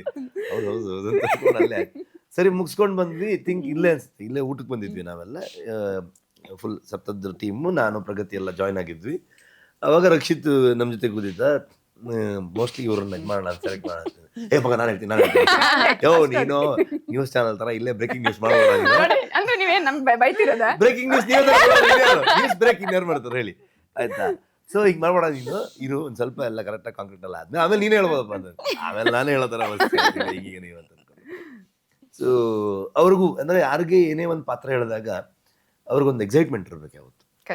ಅವಾಗ ಇವ್ರಿಗೆ ಇದು ಕನೆಕ್ಟ್ ಆಯಿತು ಅಂತ, ಅವ್ರಿಗೆ ಅದು ಇಷ್ಟ ಆಯಿತು, ಕನೆಕ್ಟ್ ಆಗಲಿಲ್ಲ ಅಂದರೆ ಅವ್ರ ಹತ್ರ ಅದನ್ನ ಮಾಡೋಕ್ಕಾಗಲ್ಲ, ಅಥವಾ ಅವರ ಜಸ್ಟಿಸ್ ಮಾಡಲ್ಲ. ಆ ಎಕ್ಸೈಟ್ಮೆಂಟ್ ಅವ್ರ ಹತ್ರ ಕಾಣಿಸ್ತು. ಸೊ ಅವರು ಇದಕ್ಕೆ ಜಸ್ಟಿಸ್ ಕೊಡ್ತಾರೆ ಅನ್ನೋದು. ಆ್ಯಂಡ್ ಲೇಟರ್ ನಮ್ಗೆ ಅವರು ಸುಮಾರು ತಯಾರಿಗಳು ಮಾಡ್ಕೋಬೇಕಾಗಿತ್ತು. ಅಂದರೆ ಭಾಷೆ ವಿಷಯದಲ್ಲಿ ಆಗ್ಬೋದು, ಮಾತಾಡೋ ರೀತಿ ಆಗ್ಬೋದು, ಬಿಹೇವಿಯರ್ ಆಗ್ಬೋದು, ಇವೆಲ್ಲವೂ ಎನಿ ಚಾನ್ಸ್ ಶೂಟ್ ಮಾಡಬೇಕಾದ್ರೆ ನಮಗೆ ಯಾವುದೋ ಡೈಲಾಗ್ ಒಂಚೂರು ಇವರು ಬೇರೆ ಥರ ಹೋದ್ರು, ಸ್ವಲ್ಪ ಪುಟ್ಟಿ ಕಾಣಿಸೋದು ನಾವು ಹೇಳ್ತಿದ್ದೆ, ಇದು ಸ್ವಲ್ಪ ಪುಟ್ಟಿ ಕಮ್ಮಿ ಮಾಡಿ ಅಂತ. ಮತ್ತೆ ಫೋಕಸ್ ಮಾಡಿ ಆ ಥರ ಸೋಲ್ ಟೀಮ್ ವರ್ಕ್. ಅಂದರೆ ಕೋ ರೈಟರ್ಸ್ಗಳೆಲ್ಲ ತುಂಬ ಹೆಲ್ಪ್ ಮಾಡ್ತಾ ಇದ್ರು ಅವ್ರಿಗೆ, ಬಿಕಾಸ್ ನಾನು ಆ್ಯಕ್ಟ್ ಮಾಡ್ತಿದ್ರಿಂದ. ಆ್ಯಂಡ್ ಮಾನಿಟರ್ ಮಾಡ್ತಾನೆ ಇರ್ತಾ ಇದ್ವಿ. ಇನ್ ಕೇಸ್ ಇಬ್ರು ಒಂದೇ ಫ್ರೇಮಲ್ಲಿ ಇದೀವಿ ಅಂತಂದರೆ ಅವಾಗ ಇನ್ಯಾರು ನೋಡ್ತಾ ಇರ್ತಾರೆ. ಶಾರ್ಟ್ ಆದ ತಕ್ಷಣ ಡೈರೆಕ್ಟರ್ ಶೋಗನ್ ಅಂತ ಬರ್ತೀನಿ, ಒಂದು ಶೋಗನ್ ಥರ ಅದು ಮಾತ್ರ ತೊಗೊಂಬಂದು ಕೊಡ್ತಾರೆ, ಅದನ್ನು ನೋಡ್ಕೊಂಡು ಆಮೇಲೆ ಈ ಥರದ್ದು ಪ್ರಾಸೆಸ್ ಅದು. ಸೊ ಅದು ಅಲ್ಲಿ ಏನು ಅಂದ್ಕೊಂಡಿದ್ವಿ ನಾವು ಅದಕ್ಕಿಂತ ಹೆಚ್ಚು ಕಾಂಟ್ರಿಬ್ಯೂಟ್ ಮಾಡಿದ್ದಾರೆ ಅವ್ರು ಸಿನಿಮಾಗೆ. ಆಮೇಲೆ ತುಂಬ ಚೆನ್ನಾಗಿ ಕಾಣಿಸ್ತಾರೆ, ಕ್ಯಾರೆಕ್ಟರ್ ಆಗಿ ಕಾಣಿಸ್ತಾರೆ. ಅಂದರೆ ವೆರಿ ರೇರ್ ಇವತ್ತಿನ ಕಾಲಕ್ಕೆ ಒಂದು ಈ ಥರದ ರಾಣಿ, ಯುವರಾಣಿ ಅಥವಾ ರಾಜರ ಕಾಲದ ಕಥೆಗಳು, ಅದರಲ್ಲಿ ಸುಮಾರು ಜನ ಫಿಟ್ ಆಗೋದು ತುಂಬ ಕಷ್ಟ. ಅದು ತುಂಬ ಚೆನ್ನಾಗಿ ಫಿಟ್ ಆಗಿದ್ದಾರೆ ಅವರು ಅಂತ ಹೇಳ್ಕೊಳ್ತೀವಿ. ಎಸ್, ಜೊತೆಗೆ ಈಗ ನಾವು ಕಾಂತಾರದ ಬಗ್ಗೆ ಮಾತಾಡೋದಾದ್ರೆ, ಕಾಂತಾರ ನೀವು ನಮ್ಮ ಕನ್ನಡಕ್ಕೆ ಅಂತ ಕೊಟ್ಟು ಅನಂತರ ಪ್ಯಾನ್ ಇಂಡಿಯಾ ಆಯಿತು, ಇದೀಗ ಆಲ್ರೆಡಿ ಪ್ಯಾನ್ ವರ್ಲ್ಡ್ ಆಗಿದೆ. ಅದಕ್ಕೆ ಏನೇನು ಎಲಿಮೆಂಟ್ಸ್ಗಳಿದೆ ಇದರಲ್ಲಿ? ಎಲಿಮೆಂಟ್ಸ್ಗಳನ್ನ ಎಲ್ಲದನ್ನೂ ಹೇಳಕ್ಕಾಗಲ್ಲ. ಆಯ್ತು ಸ್ವಲ್ಪ ಟ್ರೈಲರ್ ನೀವ್ ಏನ್ ನೋಡಿದೀರಾ ಅಷ್ಟೇನೆ. ಅದು ಅಲ್ವೇ ಅಲ್ಲ. ಓಕೆ ಓಕೆ ಅಷ್ಟೇ. ಮತ್ತೆ ನೀವು ನೋಡಿ ಸಿನಿಮಾ ಅಂತ ಹೇಳ್ತೀರಿ ಅನ್ಕೊಂಡೆ. ಅದು ಅಲ್ವೇ ಅಲ್ಲ. ನೀವು ಅಂದ್ರೆ ಅದರಲ್ಲಿ ಚುರುಪರ್ ಹೇಳಿದೀವಿ ನಾವು, ಬಟ್ ಏನು ಹೇಳಿಲ್ಲ actually. ನೀವು ನೋಡ್ಬೇಕಾಗಿರೋದ ಪಿಕ್ಚರ್ ಅವಿ ಬಾಕಿ. ಅಲ್ಲಿಗೆ ಬಂತು ಸೆಂಟೆನ್ಸ್, ಅಲ್ಲಿಗೆ ಬಂತು. ಸೊ ಐ ಹೋಪ್ ನಿಮ್ಮನ್ನ ಏನು ಅನ್ಕೊಂಡಿದ್ರೆ ಅದಕ್ಕಿಂತ ಹೆಚ್ಚಾಗ್ಬೋದು ಅಥವಾ ಅಷ್ಟಾಗ್ಬೋದು, ನಿಮ್ಮನ್ನ ಎಂಟರ್ಟೈನ್ ಮಾಡುತ್ತೆ. ಮತ್ತೆ ಯು ವಿಲ್ ಫೀಲ್ ಪ್ರೌಡ್ ಅಂತ ಅನ್ಸುತ್ತೆ ನನಗೆ. ಅದು ಅಂದರೆ ನೀವು ಪ್ರೌಡ್ ಫೀಲ್ ಮಾಡ್ಬೇಕನ್ನೋ ಉದ್ದೇಶ ಅಂತೂ ಇತ್ತು. ನಿಮ್ಗೆ ಎಲ್ರಿಗೂ ಇಷ್ಟ ಆಗ್ಬೇಕು ಸಿನಿಮಾ. ಆಮೇಲೆ ಒಂದು ಓನ್ ಮಾಡ್ಕೊಳ್ಳೋದಿದೆಯಲ್ಲ, ನಮ್ಮದು ಇದು ಸಿನಿಮಾ ಅಂತ ಅಂದ್ಕೊಂಡು, ಅವಾಗ ಅದು ಏನಾಗ್ಬಿಡುತ್ತೆ, ನಮ್ಮ ಕೈ ತಪ್ಪಿಡುತ್ತೆ. ಅದು ನನ್ನ ಹತ್ರ ನಿಮ್ಗೆ ಜಗಳ ಮಾಡ ಚಟ್ರೆ ನಮ್ದು ಅಂತ ಅನ್ಬೋದು. ಅಷ್ಟು ಅಧಿಕಾರ ಇದೆ ಜನರಿಗೆ. ಹಾಗಾಗಿ ಎಲ್ಲೂ ಅವ್ರು ಡಿಸಪಾಯಿಂಟ್ ಆಗಬಾರ್ದು ಅನ್ನುವಂಥ ಹೋರಾಟ ಹೇಳೋಕ್ಕಾಗಲ್ಲ, ನಾವು ಹೆಂಗೆ ಯಾವುದನ್ನು ಹೇಳೋಕ್ಕಾಗಲ್ಲ. ಬಟ್ ಆ ಹೋರಾಟದಲ್ಲಿ ಎಲ್ಲರೂ ಭಾಗಿಯಾಗಿದ್ದೀವಿ. ನಮ್ಮ ಇಡೀ ತಂಡ, ನಮ್ದೊಂದು ಸೈನ್ಯನೇ ಹೊಡೆದಾಡಿ ಹೋರಾಡಿ ಬಂದಿದ್ದೀವಿ ನಿಮ್ಮ ಮುಂದೆ. ಐ ಹೋಪ್ ಅದಷ್ಟೇ ಪ್ರೇ ಮಾಡ್ತೀನಿ, ನಿಮ್ಗೆ ಇಷ್ಟ ಆಗಲಿ ಅನ್ನೋದಷ್ಟೇ ನನ್ನ ಪ್ರೇ. ಖಂಡಿತ ಇಷ್ಟ ಆಗುತ್ತೆ. ಅದೇ ಕಾರಣಕ್ಕಾಗಿ ಇಷ್ಟು ದೊಡ್ಡ ಮಟ್ಟದಲ್ಲಿ ಹಾಡುಗಳು ಎಷ್ಟೊಂದು ರೀತಿಯ ವ್ಯೂಸ್ ಅನ್ನ ಪಡ್ಕೊಂಡು ಆ ಟ್ರೈಲರ್ ಬಂದು ಕಾಯ್ತಾ ಇದ್ರು ಜನ, ಯಾವಾಗ ಬರುತ್ತೆ ಅಂತ. ಯಾಕಂದ್ರೆ ಅಷ್ಟರ ಮಟ್ಟಿಗೆ ಜನ ನಿರೀಕ್ಷೆಯನ್ನು ಇಟ್ಕೊಂಡಿದ್ರು, ಯಾವಾಗ ಬರುತ್ತೆ, ಯಾವ್ದು ಡೇಟ್ ಅನೌನ್ಸ್ ಮಾಡುವಂತ ಸಂದರ್ಭದಲ್ಲೂ ಕೂಡ ಅಷ್ಟೇ ಕಾಯ್ತಾ ಇದ್ರು. ಈಗ ನೀವು ಈ ಸಿನಿಮಾದ ಬಗ್ಗೆ ಹೇಳುವಂತಹ ಸಂದರ್ಭದಲ್ಲಿ ನನ್ಗೆ ಅನ್ಸಿದ್ದು, ಕತೆ ಹುಟ್ಕೊಳ್ಳುವಂತಹ ರೀತಿಗಳಿರುತ್ತೆ. ನೀವು ಒಂದೊಂದು ಸಿನಿಮಾದಲ್ಲಿ ಒಂದೊಂದು ರೀತಿಯ ಕತೆ, ನಾವು ಕಾಂತಾರದಲ್ಲೂ ಕೂಡ ನೋಡಿದ್ವಿ. ಅಲ್ಲಿ ನಿಮ್ಮ ಕಂಬಳದ ವಿಚಾರ ಆಗಿರ್ಬೋದು, ಅಥವಾ ಅಲ್ಲಿ ಪಂಜುರ್ಲಿಯ ವಿಚಾರ ಆಗಿರ್ಬೋದು, ಅವೆಲ್ಲವೂ ಕೂಡ ಇದೆ. ಪ್ರತಿದಿನ ನಂಬುವಂತಹ ಒಂದು ಭೂತಕ್ಕೆ ನಂಬದೆ ಅಥವಾ ದೇವರಿಗೆ ಕೈ ಮುಗಿಯದೆ ಯಾವುದೇ ಕೆಲಸವನ್ನ ಮಾಡೋದಿಲ್ಲ. ಇಲ್ಲಿ ಇದೀಗ ಗುಳಿಗ ಆಗಿದೆ, ಬ್ರಹ್ಮ ರಾಕ್ಷಸದ ವಿಚಾರ ಹೇಳಿದ್ರಿ ನೀವು, ಶಿವನ ವಿಚಾರವನ್ನ ಅಲ್ಲಿ ಹೇಳಿದಿರಿ, ಕಾರ್ಣಿಕದ ಕಲ್ಲಿನ ವಿಚಾರ ಹೇಳಿದ್ರಿ. ಅದರ ಬಗ್ಗೆ ಹೇಳೋದಾದ್ರೆ, ಅಂದರೆ ಕಾಂತಾರ ಅಂದಮೇಲೆ ಡೆಫಿನೆಟ್ಲಿ ಆ ದೈವದ ಪ್ರಪಂಚದಲ್ಲೇ ಇರುತ್ತೆ. ನಾವು ನಂಬೋ ನಂಬಿಕೆ, ನಮ್ಮ ನೇಚರ್ ವರ್ಷಿಪ್ಪಿಂಗ್ ಆಗ್ಬೋದು, ಮನುಷ್ಯ ಮತ್ತು ಪ್ರಕೃತಿಯ ನಡುವಿನ ಸಂಘರ್ಷ, ಅದು ಓವರಾಲ್ ಆಗಿ ನೋಡಿದಾಗ ನಿಮಗೆ ಓಕೆ ಈ ಪಾತ್ರಗಳು ಇದನ್ನ ರೆಪ್ರೆಸೆಂಟ್ ಮಾಡುತ್ತೆ ಅಂತ ಅನ್ಸುತ್ತೆ. ಅದ್ರ ಬಗ್ಗೆ ತುಂಬ ಹೇಳಕ್ ಹೋಗ್ಬಿಡ್ಬಾರ್ದು, ಅದನ್ನ ಸ್ವಲ್ಪ ಕ್ರ್ಯಾಕ್ ಮಾಡಕ್ಕೆ ಬಿಟ್ಬಿಡ್ಬೇಕು. ಅದನ್ನ ಒಟ್ಟಾರೆ ಫಿಲ್ಮ್ ಬಗ್ಗೆ ನೀವು ಯೋಚನೆ ಮಾಡ್ತಾ ಹೋದಾಗ ಮನುಷ್ಯನ ಆಸೆಗಳು ಎಷ್ಟೆಷ್ಟು ಇರುತ್ತೆ, ಅದರಿಂದ ಏನೇನು ಮಾಡ್ತಾ ಹೋಗ್ತಾನೆ, ಪ್ರಕೃತಿ ಅದನ್ನ ಹೆಂಗೆ ತಗೊಳುತ್ತೆ. ಸೊ ಕಂಟಿನ್ಯೂಸ್ಲಿ ಪ್ರಕೃತಿ, ನೇಚರ್ ಯಾವತ್ತೂ ನಮ್ಮನ್ನು ಕ್ಷಮಿಸ್ತಾನೆ ಇರುತ್ತೆ, ಆಪ್ಷನ್ ಕೊಡ್ತಾನೆ ಇರುತ್ತೆ, ಅಪಾರ್ಚುನಿಟಿ ಕೊಡ್ತಾನೆ ಇರುತ್ತೆ. ಮನುಷ್ಯ ಯಾವತ್ತೂ ತಲೆ ಹೊರಟೆ ಮತ್ತೆ ಏನೋ ಮಾಡ್ತಾ ಇರ್ತಾನೆ, ಮತ್ತೆ ಏನೋ ಮಾಡ್ತಾ ಇರ್ತಾನೆ, ಹೊಡ್ಸ್ಕೊಳ್ತಾನೆ, ಬರ್ತಾನೆ, ಮತ್ತೆ ಹೋಗ್ತಾನೆ. ಸೊ ಈ ಥರದ ವಿಚಾರಗಳೆಲ್ಲ ನಿಮ್ಗೆ ಅನ್ಸಕ್ಕೆ ಶುರು ಆದರೆ ಐ ಥಿಂಕ್ ಆವಾಗ ನಾವು ಬರೆದಿರೋದು ನಿಮ್ಗೆ ತಲುಪ್ತು ಅಂತ ನಾವು ಅಂದ್ಕೊಳ್ಬೋದು. ಎಲ್ಲವೂ ನಾವೇ ಹೇಳಿದ್ರೆ ಅಷ್ಟು ಚಂದ ಅಲ್ಲ, ಬಟ್ ಖಂಡಿತವಾಗ್ಲೂ ಇವೆಲ್ಲ ವಿಚಾರಗಳಿರುತ್ತೆ. ನಮ್ಮ ಮೂಲ ನಿವಾಸಿಗಳು, ನಮ್ಮ ನೆಲಮೂಲ ಸಂಸ್ಕೃತಿ, ಇದೆಲ್ಲ ಹೇಗಿತ್ತು, ಅವ್ರು ಏನು ಹೇಳಕ್, ಅವರ ಒಂದು ವಾಯ್ಸ್ ಆಗು ಕೂಡ ಈ ಸಿನಿಮಾ ಕಾಣಿಸ್ಕೋಬೋದು. ನಮ್ಮ ಮೂಲ ನಿವಾಸಿಗಳದ್ದೆಲ್ಲ ಒಂದು ವಾಯ್ಸ್ ಆಗು ಕೂಡ ಈ ಫಿಲ್ಮ್ ನಿಮ್ಗೆ ಕಾಣಿಸ್ಕೋಬಹುದು, ನಿಮ್ಮ ನಂಬಿಕೆ ಆಗ್ಬೋದು. ಆ ಕಾಲಘಟ್ಟ ತುಂಬಾ ಫಿಕ್ಷನಲ್ ಅಲ್ದೇನೆ ತುಂಬಾ ರಿಯಲಿಸ್ಟಿಕ್ ಡಾಕ್ಯುಮೆಂಟ್ರಿ ಟೈಪ್ ಮಾಡೋಕ್ಕಾಗಲ್ಲ. ನಾವು ಒಂದು ಮಿಡ್ ರೇಂಜ್ ಇಟ್ಕೊಂಡು ನಾವು ಸ್ವಲ್ಪ ರಿಯಲಿಸ್ಟಿಕ್ಕು, ಸ್ವಲ್ಪ ಸಿನಿಮ್ಯಾಟಿಕ್ ಫೀಲು ಬೇಕು. ಥಿಯೇಟರ್ಗೆ ಬಂದು ನೋಡಿದಾಗ ನಿಮ್ಗೆ ಅದೊಂದು ಅನುಭವಕ್ಕೆ ಬರಬೇಕಲ್ವ. ಆ ಥರದ ವಿಚಾರಗಳನ್ನ ಇಟ್ಕೊಂಡು ಕಥೆಯನ್ನು ಮುಂದೆ ತೊಗೊಂಡು ಹೋಗಿದ್ವಿ. ಅಂದರೆ ನೇರ ಯಾವುದೇ ರಾಜ್ಯ ಅಥವಾ ಯಾವುದೇ ನಮ್ಮಲ್ಲಿನ ಬಾರ್ಕೂರ್ ಸಂಸ್ಥಾನ ಆಗ್ಬೋದು, ಆಲೂಪುರ ಆಗ್ಬೋದು, ಎಷ್ಟೊಂದು ರಾಜರುಗಳು, ನಮ್ಮ ಹೆಮ್ಮೆ ಅರಸರುಗಳು ಇರುವಂತ ಇದರಲ್ಲಿ ಅವರವರ ವಿಚಾರಗಳನ್ನ ರೆಫರೆನ್ಸ್ ಪಾಯಿಂಟ್ ತಗೊಂಡಿದ್ ಬಿಟ್ರೆ ನೇರವಾಗಿ ಅವ್ರು ಯಾರಿಗೂ ಸಂಬಂಧಪಟ್ಟಿರೋದಲ್ಲ. ಕದಂಬರು ಕೂಡ ಕದಂಬರ ಕಾಲಘಟ್ಟ ಅವರಿಗೆ ಸಾಮಂತರಾಗಿರುವಂತಹ ಒಂದು ರಾಜ್ಯ ಅನ್ನೋ ಥರದಲ್ಲಿ. ಸೊ ಆ ಥರದ ವಿಚಾರಗಳನ್ನ ಅಲ್ಲಲ್ಲಿ ಮೆನ್ಷನ್ ಮಾಡ್ತೀವಿ. ನನಗೆ ಕಾಂತಾರ ನೋಡಿದಾಗ ಅನ್ಸಿದಂದ್ರೆ, ಆ ಲಾಸ್ಟ್ ಆಗಿರೋ ಭೂತದ ಒಂದು ವಿಚಾರವನ್ನ ನೋಡಿದಾಗ, ನಮ್ಮೂರಲ್ಲಿ ಕೊಡಮಂಡಿ ತಾಯಿಯ ಬ್ರಹ್ಮ ಬೈದರ್ಕಳ ದೇವಸ್ಥಾನ ಇದೆ. ಅಲ್ಲಿ ದೇಜಪ್ಪ ಅಂತ ಕಟ್ತಾರೆ ಅವರು. ಅವರನ್ನ ನಾವ್ ಯಾವಾಗ್ಲೂ ಅವ್ರನ್ನ ನೋಡೋದಕ್ಕೆ, ಬೇರೆ ಯಾವುದೇ ಭೂತಗಳಿದ್ರು ಕೂಡ, ಬ್ರಹ್ಮ ಬೈದರ್ಕಳಿದ್ರು ಕೂಡ, ನಾವು ಕೊಡಮಂಡಿ ತಾಯಿ ನೋಡೋದಕ್ಕೇನೆ ಹೋಗೋದು. ಆ ರೀತಿಯಾಗಿ ನಮ್ಗೆ ಅವ್ರ ಮೇಲೆ ಆ ಒಂದು ರೀತಿಯ ನಂಬಿಕೆ. ನನಗೆ ಕಾಂತಾರ ನೋಡಿದಾಗ ನಮ್ಮ ದೇಜಪ್ಪ ಅನ್ನುವ ರೀತಿಯಾಗಿ ಆ ರೀತಿಯ ಭಾವನೆ ಆಯ್ತು. ಅಂದ್ರೆ ನಮ್ಮ ಕೊಡಮಂಡಿ ತಾಯಿ ರೀತಿ ಇದೆ ಅಂತ ಹೇಳಿ ಈ ಸಲ ನಮ್ಗೆ ಆ ತರದ ಫೀಲ್ ಬರುತ್ತಾ ಇದ್ರಲ್ಲೂ ಹೇಗೆ ಅಂತ. ಅದು ನೀವು ಸಿನಿಮಾ ನೋಡ್ಬೇಕು, ಸಿನಿಮಾ ನೋಡಿ ಆ ತರದ ಪ್ರತಿಯೊಂದರಿಗೂ ಮನೆಯವರಿಗೆ ಅದ ಅಂದ್ಕೊಂಡಿದೆ. ಅಂದ್ರೆ ತುಳುನಾಡಿನವರಿಗಾಗಿರ್ಬೋದು ಅಥವಾ ನಮಗೆಲ್ಲ ಅಂದ್ರೆ ನಾನು ಕೂಡ ಅದಕ್ಕೆ ಸಂಬಂಧಪಟ್ಟಿರೋನೆ. ನಮ್ಮಲ್ಲಿ ಹೆಂಗೆ ಅಂತಂದ್ರೆ, ಈಗ ಕೆಲವು ದೇವಸ್ಥಾನಗಳು ಏನಾಗುತ್ತೆ, ಬೇರೆ ಸಮುದಾಯದವರು ಕೋಲ ಕಟ್ತಿರ್ತಾರೆ, ಅದಕ್ಕೆ ಬೇರೆ ಪಾತ್ರಿಗಳಿರ್ತಾರೆ ಈ ಥರ. ನಮ್ಮ ಇದರಲ್ಲಿ ನಮ್ಮ ದೇವಸ್ಥಾನದಲ್ಲಿ ಹೆಂಗೆ ಅಂತ ನಾವು ಫ್ಯಾಮಿಲಿಯವರೇ ಆಗ್ಬೇಕು ಅದಕ್ಕೆ. ಸೊ ನನ್ನ ಮಾವ ತೀರೋಗಿ ತುಂಬಾ ವರ್ಷ ಆಯ್ತು. ಅದಾದ್ಮೇಲೆ ಯಾವ ಪಾತ್ರಗಳಾಗಿಲ್ಲ. ಈಗ ನಾನು ಲಿಸ್ಟಲ್ಲಿ ಇದ್ದೀನಿ. ನಾನು, ನಮ್ಮ ಅಣ್ಣ, ನನ್ನ ಕಸಿನ್ಸ್ ಎಲ್ಲ ಸುಮಾರು ಜನ ಇದ್ದಾರೆ. ಅದು ಬಟ್ 3-4 ಫ್ಯಾಮಿಲಿ ಕನೆಕ್ಟೆಡ್ ಅಲ್ಲಿ. ಸೊ ಇದಾಗಿ ಏನಾಯ್ತು, ನಮ್ಮ ಮಾವ ತೀರ್ ಹೋಗಿದ್ದು ನೆಕ್ಸ್ಟ್ ಇಯರ್ ಅಥವಾ 1-2-3 ವರ್ಷ ಆಯ್ತು, ಇನ್ನು ಯಾರು ಪಾತ್ರೆ ಆಗಿಲ್ಲ ದೈವದಕ್ಕೆ ಅನ್ನೋ ಥರದಲ್ಲಿ. ಆದಾಗ ಎಲ್ಲ ಏನ ಮಾಡ್ರು, ನಾನು ಬೆಂಗಳೂರಲ್ಲಿ ಇದ್ದೀನಿ, ನನ್ನ ಕಸಿನ್ಸ್ ಎಲ್ಲ ಅವ್ರವ್ರು ಉದ್ಯೋಗ ಮಾಡ್ಕೊಂಡಿದ್ದಾರೆ. ನಮ್ಮ ಅಣ್ಣ ಮಾತ್ರ ಊರಲ್ಲಿದ್ದಾನೆ. ಏನಾಗ್ಬಿಡ್ತು, ಇವ್ರ ಅಮ್ಮ ಮತ್ತೆ ಊರಲ್ಲಿರೋರು ಸುಮಾರು ಜನ ಹೆಂಗಸರೆಲ್ಲ ಏನ್ ಮಾಡಿದ್ರು, ಮೋಸ್ಟ್ಲಿ ಇದು ಪ್ರವೀಣಿಂಗೆ ಏನೋ ಕಾದಿದೆ ಇದು ಅಂತ. ಯಾಕಂದ್ರೆ ಅವ್ನು ಊರಲ್ಲಿ ಇದ್ದಾನಲ್ಲ, ಅಂದ್ರೆ ಅವೈಲೇಬಲ್ ಇರ್ಬೇಕು ಅನ್ನೋ ತರ ಕಾನ್ಸೆಪ್ಟ್ ಇದು. ಅಲ್ಲೇ ಇರ್ಬೇಕು. ಎಲ್ಲ ಇರಬೇಕು, ಅದೆಲ್ಲ ಸ್ವಲ್ಪ ನಡ್ಕೋಬೇಕು ಹಂಗೀಗ ಅಂತ ಅನ್ಕೊಂಡು. ಮತ್ತೆ ಅವ್ನು ಸ್ವಲ್ಪ ಸೀದಾ ಸಾದ ಮನುಷ್ಯ ನಮ್ಮ ಅಣ್ಣ. ಸೊ ಇದು ಹೇಳೋದು, ಅವನು ಆ ವರ್ಷ ಅವನು ನಮ್ದು ದೈವದ ಮನೆದ ಹಬ್ಬ ನಡೆಯುತ್ತಲ್ಲ, ಹಬ್ಬಕ್ಕೆ ಬರಲಿಲ್ಲ ಅವನು, ಹೆದರ್ಕೊಂಡ ಅವನು. ಸೊ ಆ ಥರ ಸಾಲ್ ನಮ್ಗೆ ಅಷ್ಟು ಹತ್ರ. ಅಂದ್ರೆ ದೈವ it's part of our life. ನಮ್ದು ಕೃಷಿಯಿಂದ ಶುರುವಾದ್ರೆ ನಮ್ಮ ಎಲ್ಲದಕ್ಕೂ ಏನೇ ಮಾಡು, ನೀನ್ ಪ್ರಪಂಚ ಸುತ್ತಿ ಮೆರಿ ಅಲ್ಲಿ ಹೋಗ್ಬಿಟ್ಟು ಕೈ ಮುಕ್ಕೊಂಡು ಬರ್ಬೇಕು, ಅಲ್ಲೋಗಿ ಆಶೀರ್ವಾದ ತಗೊಂಡು ಬರ್ಬೇಕು. ಈ ತರದ ಒಂದು ಕನೆಕ್ಷನ್ ಇರೋಂಥ, ಈ ತರದ ಒಂದು ಕಲ್ಚರ್ ಇರೋಂಥ ಕುಟುಂಬಗಳು ನಾವು ಇಡೀ ಸೌತ್ ಕೆನಡಾದಲ್ಲಿ ಮೇಜರ್ ಆಗಿ ನಾವು. ಅದು ಎಲ್ಲ ಊರಲ್ಲೂ ಇರುತ್ತೆ. ಎಲ್ಲ ಊರಲ್ಲೂ ಅವರದ್ದು ಗ್ರಾಮ ದೇವರಿಗೆ ಫಸ್ಟ್ ಒಂದು ಪ್ರಿಫರೆನ್ಸ್ ಇರುತ್ತೆ, ಅವ್ರಿಗೆ ಮನೆ ದೇವ್ರಿಗೆ ಒಂದು ಪ್ರಿಫರೆನ್ಸ್ ಇರುತ್ತೆ. ಸೊ ಆ ಥರದಲ್ಲಿ ಅದು ಅದೇ ಥಾಟಲ್ಲಿ ಮಾಡಿರುವಂಥದ್ದು. ಅವರ ದೈವನರ್ಥಕರು ಮತ್ತು ಅವರ ಕುಟುಂಬಗಳಲ್ಲಿ ಆಗುವಂತಹ ವಿಚಾರಗಳನ್ನ ಇಟ್ಕೊಂಡು ಬರೆದಿರುವಂಥ ಕತೆ ಆವಾಗ. ಈಗ ನಿಮ್ಗೆ ಇನ್ನೂ ಅಂದ್ರೆ ಹಿಂದೆ ಹೋಗ್ಬೇಕು ಅನ್ನೋದು ಥಾಟ್. ಆ ಕತೆ ಮುಂದುವರಿಯೋದಕ್ಕಿಂತ ನನಗೆ ಹಿಂದೆ ಸುಮಾರಷ್ಟು ಬಾಕಿ ಆಗ್ಬಿಟ್ಟಿತ್ತು ಕತೆ. ಸ್ಟಾರ್ಟಿಂಗ್ ಮಾಡುವಾಗಲೇ ಅದನ್ನ ಸುಮಾರು ವಿಷಯ. ಅಂದ್ರೆ ನಿಮ್ಗೆ ನೋಡಿ 17th-18th ಸೆಂಚುರಿಲಿ ಒಂದು ರಾಜನ ಕತೆ ಹೇಳ್ತೀವಿ ನಾವು. ಅಲ್ಲಿಂದ 1980s ಅಲ್ಲಿ ಶಿವನ ಅಪ್ಪನ ಕತೆ ಹೇಳ್ತೀವಿ. ಎಲ್ಲ ಚೂರು ಅಲ್ಲಿಂದ ಟ್ರಾವೆಲ್ ಮಾಡ್ಕೊಂಡು ಬಂದ್ವಿ ಸೀದಾ. ಬಟ್ ಅಲ್ಲೆಲ್ಲ ಸುಮಾರು ನಡೆದಿರ್ಬೇಕಲ್ಲ ಹಾಗಾದ್ರೆ. ಸೊ ಅಲ್ಲಿಂದ ಸೀದಾ 90s ಬಂದ್ಬಿಟ್ವಿ. ಮುಂದಲ್ಲ ಈಗ ಹಿಂದೆ ನಮ್ದು ಅಂತ ಏನ್ ಹೇಳ್ತೀರ ನೀವು, ಅದು ಈ ಸಬ್ಜೆಕ್ಟ್ ಪೆಂಡಿಂಗ್ ಆಗತ್ತಲ್ಲ, ಇಂಜಿನಿಯರಿಂಗ್ ಡಾಕ್ಟರ್ ಎಲ್ಲ ಏನದು ಬ್ಯಾಕ್ಲಾಗ್ ಆಗ್ಬಿಟ್ಟಿದೆ. ಸೊ ಅದಕ್ಕೆ ಹಿಂದೋಗೋಣ ಅಂತ ಹೊರಟೆ ಸೀದಾ. ಬಟ್ ಇಷ್ಟು ಹಿಂದೆ ಹೋಗ್ತೀನೋ ನಾನು ಅನ್ಕೊಂಡಿರ್ಲಿಲ್ಲ.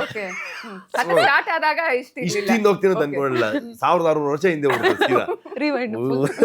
ದೇವ್ರ ಈಗ ಆಯ್ತಲ್ಲ ಅಂತ ಹೇಳಿ ರಿಸರ್ಚ್ ತಿರುಗಿ ನಾನು, ಅನಿರುದ್ಧ ಮಹೇಶು ಮತ್ತೆ ನಮ್ಮ ಈಗ ಶನಿಲ್ ಗೌತಮ್ ಆಗಿದ್ದಾನೆ, ಅವ್ರು ಶನಿಲ್ ಗುರು, ಯಾರು ನಿಮ್ಮ ಸೂಫ್ರಮ್ ರವಿ ಅಣ್ಣ, ಅದ್ರ ಜೊತೆಗೆ ನಮ್ಮ ಮೈಮ್ ರಾಮದಾಸ್ ಅವರು, ನಮ್ಮ ಈಗ ಬ್ರಹ್ಮಕಲಶ ಮತ್ತೆ ವರಾರೂಪಂ ಬರೆದಿರೋ ಕಾವೂರು, ಶ್ಯಾಮ್ ಪ್ರಸಾದ್ ಅಂತ ಇನ್ನೊಬ್ರು ನಮ್ಗೆ ರೈಟರ್ ಇದ್ರು ಅವರು, ಅವರೆಲ್ಲ ಈ ರಿಸರ್ಚ್ಗೆ. ಅದ್ರ ಜೊತೆಗೆ ನಮ್ಮ ಚಿನ್ನಪ್ಪ ಗೌಡ್ರು, ಆಮೇಲೆ ವಿವೇಕ್ ರೈಗಳು, ಅವರೆಲ್ಲ ತುಂಬಾ ನಮ್ಗೆ ಗೈಡ್ ಮಾಡಿದ್ದಾರೆ ಆ ವಿಚಾರದಲ್ಲೆಲ್ಲ. ಆ ಟೈಮ್ ಲೈನ್ ಅದಕ್ಕೆ ನಮ್ಗೆ ಡೈರೆಕ್ಟ್ ರೆಫರೆನ್ಸ್ ಏನು ಇಲ್ವಲ್ಲ, ಒಂದೇ ರೆಫರೆನ್ಸ್ ಇರೋದು ಅಣ್ಣವ್ರ ಪಿಕ್ಚರ್ ಮಯೂರ ಒಂದೇ. ಅದು ಕದಂಬರದ ಬಗ್ಗೆ ಇರುವಂತದ್ದು. ಮಯೂರ ಶರ್ಮಾ ಮಯೂರ ವರ್ಮರಾಗಿ ರಾಜ್ಯ ಒಂದು ಬನವಾಸಿಯಲ್ಲಿ ಕನ್ನಡ ರಾಜ್ಯವನ್ನು ಹೇಗೆ ಕಟ್ಟಿದ್ರು ಅನ್ನೋದೇ ಕತೆ. ಬಟ್ ನಮ್ಗೆ ಇಲ್ಲಿ ಕೋಸ್ಟಲ್ಗೆ ಏನು ಕನೆಕ್ಷನ್ ಇಲ್ವಲ್ಲ. ಸೊ ಓಕೆ, ಏನ್ ಮಾಡೋದು ಅಂತಂದಾಗ ಇವರೆಲ್ಲರೂ ತುಂಬಾ ಹೆಲ್ಪ್ ಮಾಡಿದ ದೈವನರ್ತಕರು,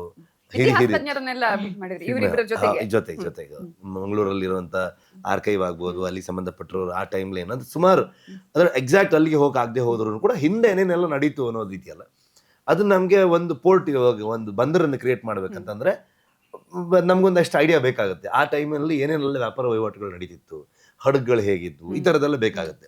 ಒಂದು ರಾಜ್ಯ ಅಂದ ತಕ್ಷಣ ನಾವು ಇವಾಗ ಸ್ಕೇಲ್ ಅಂತಂದಾಗ ನಮಗೆ ಬಾಹುಬಲಿ ತುಂಬಾ ದೊಡ್ಡ ರೆಫರೆನ್ಸ್, ಬಟ್ ತುಂಬಾ ಅದು ಸಿನಿಮ್ಯಾಟಿಕ್, ತುಂಬಾ ದೊಡ್ಡ ಸ್ಕೇಲ್ ಬಂದಿರುವಂತದ್ದು ಅನ್ನೋ ತರ. ಬಟ್ ನಮ್ಗೆ ಅದು ರಿಯಲಿಸ್ಟಿಕ್ ಆಗಿ ಏನೋ ಹೇಳ್ಬೇಕಂದ್ರೆ ನಮ್ಮ ಊರಿದೊಂದು ಅರಸರು ಅಂತಂದ್ರೆ ಹೆಂಗೆ, ಈ ತರದ ಯೋಚನೆಗಳು ಹೋದಾಗ ಒಂದ್ ಪಿಕ್ಚರ್ ಇಲ್ಲ ನಮ್ಮ ಹತ್ರ. ಒಂದ್ ಡೈರೆಕ್ಟ್ ರೆಫರೆನ್ಸ್ ಇರೋದು ನಮ್ಮ ಮನೆಗಳೇ, ಗುತ್ತಿನ ಮನೆನೇ. ಈಗ ನಾವು ಬೀಡಿನ ಮನೆಯವರು, ಅಲ್ಲಿ ನಿಮ್ ಮಂಗಳೂರು ಕಡೆ ಬಂದ್ರೆ ಗುತ್ತು, ಆ ಗುತ್ತಿನ ಮನೆನೇ ಆಕ್ಚುಲಿ ಒಂದು ಆಗಿನ ರಾಯಲ್ ಫ್ಯಾಮಿಲಿಗಳದ್ದು ಇದು ಅನ್ನೋ ತರದ್ದು. ಅದು ಎಲ್ಲ ಹೋಗಿದೆ, ಇವಾಗ ಏನು ಸಿಗಲ್ಲ, ಬಟ್ ಅಲ್ಲಲ್ಲ ಒಂದು ಸಿಗುತ್ತೆ. ಸೊ ಅದ್ರ ಬಗ್ಗೆ ಚರ್ಚೆಗಳು ಮಾಡ್ಕೊಂಡು ಹಾಗಾದ್ರೆ ನಾವು ಒಂದು ಡಿಸಿಷನ್ಗೆ ಬಂದ್ವಿ, ಓಕೆ ಹಿಂಗೆ ಹೋಗ್ತೀವಿ ನಾವು. ಅದು ಅರಮನೆ ಆದ್ರೂ ಹುಲ್ಲಿನ ಮಾಡೇ ಇರುತ್ತೆ ಅದು. ಓಕೆ, ಸೊ ಅದೇ ಅಲ್ವಾ ಮೂಲ. ನಮ್ಮಲ್ಲಿ ಭತ್ತ ಬೆಳಿತೀವಿ ನಾವು ಅಂತಂದ್ರೆ ಹುಲ್ಲು ಇವತ್ತಿಗೂ ನಾವು ರೂಫ್ ಯೂಸ್ ಮಾಡಿ ನಾವು ಹೊಸ ಊಟ ಮಾಡ್ತೀವಿ. ಎಕ್ಸಾಕ್ಟ್ಲಿ. ಸೊ ಆ ತರದ ಯೋಚನೆಗಳು. ಅದಕ್ಕೆ ನನಗೆ ನನ್ನ ಪ್ರೊಡಕ್ಷನ್ ಡಿಸೈನರ್ ಬೆಂಗಳೂರು ತುಂಬಾ ಹೆಲ್ಪ್ ಮಾಡ್ದ. ಕಾಸ್ಟ್ಯೂಮ್ ಬಂದ ತಕ್ಷಣ ಮತ್ತೆ ಪುನಃ ವಾಪಸ್ ಎಲ್ಲಂತ ಹುಡ್ಕೋದೀವಿ. ರಾಯಲ್ ಈಗ ಒಂದು ಯುವರಾಣಿನ ರೆಡಿ ಮಾಡ್ಬೇಕು ನಾವು ಅಂತಂದ್ರೆ ಏನೇನು ಹೋಗ್ಬೋದು ಅಂತಂದಾಗ ಮತ್ತೆ ಪುನಃ ಅದಕ್ಕೆ ಅದೇ ಥರದ ರಿಸರ್ಚ್ಗಳೆಲ್ಲ ಮಾಡೋದು. ಪ್ರಗತಿ ಇದನ್ನೆಲ್ಲ ತುಂಬ ಚೆನ್ನಾಗಿ ಅವ್ರು ಟೀಮ್ ಹಾಕೊಂಡು ಮಾಡಿ ಅದೆಲ್ಲವೂ ಕೂಡ ತಂದು ಆಮೇಲೆ ಅದಕ್ಕೆ ಸರಿಯಾದ ಕಲಾವಿದರುಗಳು ಸಿಕ್ಕಿದಾಗ ಅದು ಇನ್ನೂ ಚಂದ ಕಾಣಕ್ಕೆ ಶುರು ಆಯ್ತು. ನಿಮ್ಮ ಪಾತ್ರ ನೀವು ಹೇಳಿದ್ರೆ ಅಂದ್ರೆ ಯಾವ ರೀತಿಯಾಗಿ ನಾವು ರೆಡಿ ಆದ್ವಿ ಅಂದ್ರೆ ವರ್ಕ್ಶಾಪ್ ಎಲ್ಲ ಆಯ್ತು ಅಂತ ಹೇಳಿ, ಆ ನಂತರ ಈಗ ಏನಾದ್ರು ಈ ತರ ಅಲ್ಲ ಈ ತರ ಅಂದಾಗ ಮತ್ತೇನಾದ್ರು ಕಷ್ಟ ಆಗಿದ್ದು, ಚಾಲೆಂಜಸ್ ಆಗಿರೋಂಥದ್ದು ಏನಾದ್ರು ಇದೆಯಾ? ಆ ತರ ಚಾಲೆಂಜಸ್ ಆಕ್ಚುಲಿ ಮಜಾ. ಅಂದ್ರೆ ಆ ಸೆಟ್ ಅಲ್ಲಿ ನಾವ್ ರೆಡಿ ಆಗಿರ್ಬೇಕು. ಬಿಕಾಸ್ ಆಬ್ವಿಯಸ್ಲಿ ನಮ್ಗೆ ಫಸ್ಟ್ ಇಂದಾನೆ ಎಲ್ಲ ಗೊತ್ತಿದ್ರೆ ಅದ್ರಲ್ಲಿ ಆಕ್ಚುಲಿ ಸ್ವಲ್ಪ ಬೋರಿಂಗ್ ಆಗ್ಬಿಡುತ್ತೆ. ಅಂಡ್ ಅದು ಸಾಧ್ಯವಿಲ್ಲ. You don't know how it's going to be. ಆ ಕ್ಯಾರೆಕ್ಟರ್ನ ಕಟ್ಟೋದೇ ಅದೇ ಜರ್ನಿ. ಇವತ್ತು ಬಂದಾಗ ಅಥವಾ ನಮ್ಮ ಲಾಸ್ಟ್ ಶೂಟ್ ಡೇಗೆ ಬಂದಾಗ ನನಗೆ ಕನಕಾವತಿ ಸ್ವಲ್ಪ ಅರ್ಥ ಆಗುತ್ತೆ, ಆ ಪ್ರಪಂಚ ಇನ್ನೂ ಅರ್ಥ ಆಗುತ್ತೆ. ಬಟ್ ದಟ್ ಇಸ್ ಬಿಕಾಸ್ ನಾವು ಇಷ್ಟು ಒಂದು ವರ್ಷದಿಂದ ಅದನ್ನು ಕಟ್ತಾ ಬರ್ತಾ ಇದ್ದೀವಿ. ಅಂದರೆ ಎಲ್ಲರೂ ಕಾಂಟ್ರಿಬ್ಯೂಟ್ ಮಾಡಿಕೊಂಡು, ನಮ್ಮ DOP ಕಾಂಟ್ರಿಬ್ಯೂಟ್ ಮಾಡಿ ಅಥವಾ ಪ್ರಗತಿ ಅವ್ರು ಕಾಂಟ್ರಿಬ್ಯೂಟ್ ಮಾಡಿ, ನಮ್ಮ ರೈಟರ್ಸು ರಿಷಬ್ ಸರ್ ಆಬ್ವಿಯಸ್ಲಿ ಎಲ್ಲರೂ ಒಂದೊಂದು ಎಲಿಮೆಂಟ್ ಕೊಟ್ಟಾಗನೇ ಆ ಕಂಫರ್ಟು, ಆ ಕಾನ್ಫಿಡೆನ್ಸ್ ಸಿಗೋದು. ಸೊ ಐ ಥಿಂಕ್ ಆ ಚಿಕ್ಕ ಕರೆಕ್ಷನ್ಸ್ ಬಂದಾಗ ನಾವು ಜಾಸ್ತಿ ತಲೆ ಕೆಡಿಸ್ಕೋಬಾರ್ದು. It's all for the betterment of the film. ಯಾರು ನಾವು ಅದನ್ನು ಪರ್ಸನಲ್ ಆಗಿ ತೊಗೊಂಡ್ರೆ ಕಷ್ಟ. ರುಕ್ಮಿಣಿ ಅಂದರೆ ಸರ್ ಒಂದು ಕರೆಕ್ಷನ್ ಹೇಳಿದ್ರೆ ಹೀಸ್ ನಾಟ್ ಸೇಯಿಂಗ್ ರುಕ್ಮಿಣಿಗೆ ಆ್ಯಕ್ಟಿಂಗೇ ಬರಲ್ಲ. ಅವ್ರು ಸೇಯಿಂಗ್ ಇದು ಅವ್ರು ಏನು ಹೇಳ್ತಿದ್ದಾರೆ ಅಂದರೆ ಅದ್ರ ಡೆಲಿವ್ರಿ ಇದು ಕನಕಾವತಿಗೆ ಫಿಟ್ ಆಗ್ತಿಲ್ಲ, ನಾವು ಅದನ್ನು ಪರ್ಸನಲ್ ಆಗಿ ತೊಗೊಳ್ಳೇಬಾರ್ದು. ಅದು ಸ್ವಲ್ಪ that will become one spiral. Then you'll be like ಅಯ್ಯೋ ನಂಗೆ ಆ್ಯಕ್ಟಿಂಗೇ ಬರಲ್ಲ, ಏನು ಮಾಡ್ತಿದ್ದೀನಿ ಇಲ್ಲಿ, ಆ ಕಾನ್ಫಿಡೆನ್ಸ್ ಹೊಟ್ಟೋಗುತ್ತೆ. ಸೊ ಆ್ಯಂಡ್ ಐ ಥಿಂಕ್ ತಲೆ ಕೆಡ್ಸ್ಕೋಬಾರ್ದು. ನಮ್ ಸೆಟ್ ಅಲ್ಲಿ ಸ್ವಲ್ಪ ಜಾಸ್ತಿ ಇರುತ್ತೆ. ನಮ್ ಸೆಟ್ ಅಲ್ಲಿ ಎಲ್ಲರಿಗೂ ಫ್ರೀಡಮ್ ಇದ್ದೇ ಇರುತ್ತೆ. ಅಂದ್ರೆ ನಿಮ್ಗೆ ಅವ್ನು DOP ಹೇಳ್ತಾ ಇರ್ತಾನೆ, ನಾನು ಇಲ್ಲಿ ಇಟ್ಕೊಂಡು ನೋಡ್ತಾ ಇರ್ತಾನೆ, ನೋಡಿ ಅವನು ಶಾರ್ಟ್ ಬಗ್ಗೆ ಮಾತಾಡ್ತಾನೆ ಅಂತಂದ್ರೆ ಈ ಆಕ್ಟಿಂಗ್ ಚೆನ್ನಾಗಿಲ್ಲ ಅಂತ ಅಂದ್ಬಿಡ್ತಾನೆ ಟಕ್ಕಂತ, ಆಯ್ತಾ? ಅಂದ್ರೆ ಎಕ್ಸಾಂಪಲ್ ಹೇಳಿದ್ದೆ. ಆ ತರ ಎಲ್ಲರಿಗೂ ಇರುತ್ತೆ. ನಮ್ ಫೋಕಸ್ ಫುಲ್ಲರ್ ಅಂತ ಹಿಡ್ಕೊಂಡು, ನಮ್ ಗ್ಯಾಫರ್ ಇಂದ ಹಿಡ್ಕೊಂಡು ಇಂಟ್ರೆಸ್ಟಿಂಗ್ ಇದೆ, ಇಲ್ಲ ಅಂದ್ರೆ ಇಲ್ಲ, ವರ್ಕ್ ಆಗ್ತಿಲ್ಲ. ನಮ್ದೊಂದು ಇದಿದೆ, ಸಿಂಡಿಕೇಟ್ ಇದೆ, ನಮ್ದೊಂದು ಕೋರ್ ಗ್ಯಾಂಗ್. ಎಲ್ಲ ಲೈಟ್ ಹುಡುಗರು ಇದಾರೆ ಅದರಲ್ಲಿ, ನಮ್ಮ ಮೇಕಪ್ ಟೀಮ್ ಅವ್ರು ಇದಾರೆ, ಆಮೇಲೆ ಗ್ಯಾಫರ್ ಆಗ್ಬೋದು, ಎಲ್ಲ ಆರ್ಟ್ ಹುಡುಗರು ಎಲ್ಲ ನಮ್ಮ ಗ್ಯಾಂಗ್. ಅದು ಅಲ್ಲೆಲ್ಲ ಇದಿಲ್ಲ, ಹೈರಾರ್ಕಿ ಎಲ್ಲ ಇಲ್ಲ ಅಲ್ಲಿ. ಡೈರೆಕ್ಟ್ರು, ಹೀರೋ, ಲೈಟ್ ಹುಡುಗ ಏನು ಅಲ್ಲ, ಇಲ್ಲ, ಅದು ಎಲ್ಲ ಗ್ಯಾಂಗ್ ಅಷ್ಟೇ. ಅದು ಅಲ್ಲೇ ಮಾತಾಡ್ಕೊಳ್ತಿರ್ತೀವಿ ನಾವು. ಸೈಡ್ಗೆ ಒಂದು ಈ ಬಾಯ್ಸ್ ಗ್ಯಾಂಗ್ ತರ ಒಂದು ನಡೀತಿರುತ್ತೆ. ಅದು ಯಾರ ಇದು ವರ್ಕ್ ಆಗ್ತಿದೆ, ವರ್ಕ್ ಆಗಿಲ್ಲ, ಅಲ್ಲಲ್ಲೇ ಮಾತಾಡ. ಅದೆಲ್ಲ ತುಂಬಾ ಫ್ರೀಡಮ್. ಐಡಿಯಾ ಬಂದ್ರೆ ಯಾರು ಐಡಿಯಾ ಕೊಟ್ರು ಅದನ್ನ ಚೆನ್ನಾಗಿದೆ ಅಂತ ಎಕ್ಸೆಪ್ಟ್ ಮಾಡ್ಕೊಡ್ತೀವಿ. ಸೊ ಹಂಗಾಗಿ ಬೇರೆಯವ್ರಿಗೆ ಅದು ಅರ್ಥ ಆಗಿಲ್ಲ ಅಂದ್ರೆ ಕಷ್ಟ ಆಗ್ಬಿಡುತ್ತೆ. ಏನಿದು ಏನು ಅನ್ಸ್ಬಿಡ್ಬೋದು. ಬಟ್ ಅದೇ ಹೋಗ್ತಾ ಇವ್ರಿಗೆಲ್ಲ ಅಡ್ಜಸ್ಟ್ ಆಯ್ತು. ಅಲ್ಲ, ಬಟ್ ಆ ಟೈಮಲ್ಲೇ ಆ ಕಾಂಟ್ರಿಬ್ಯೂಷನ್ ಕೊಡೋದು best.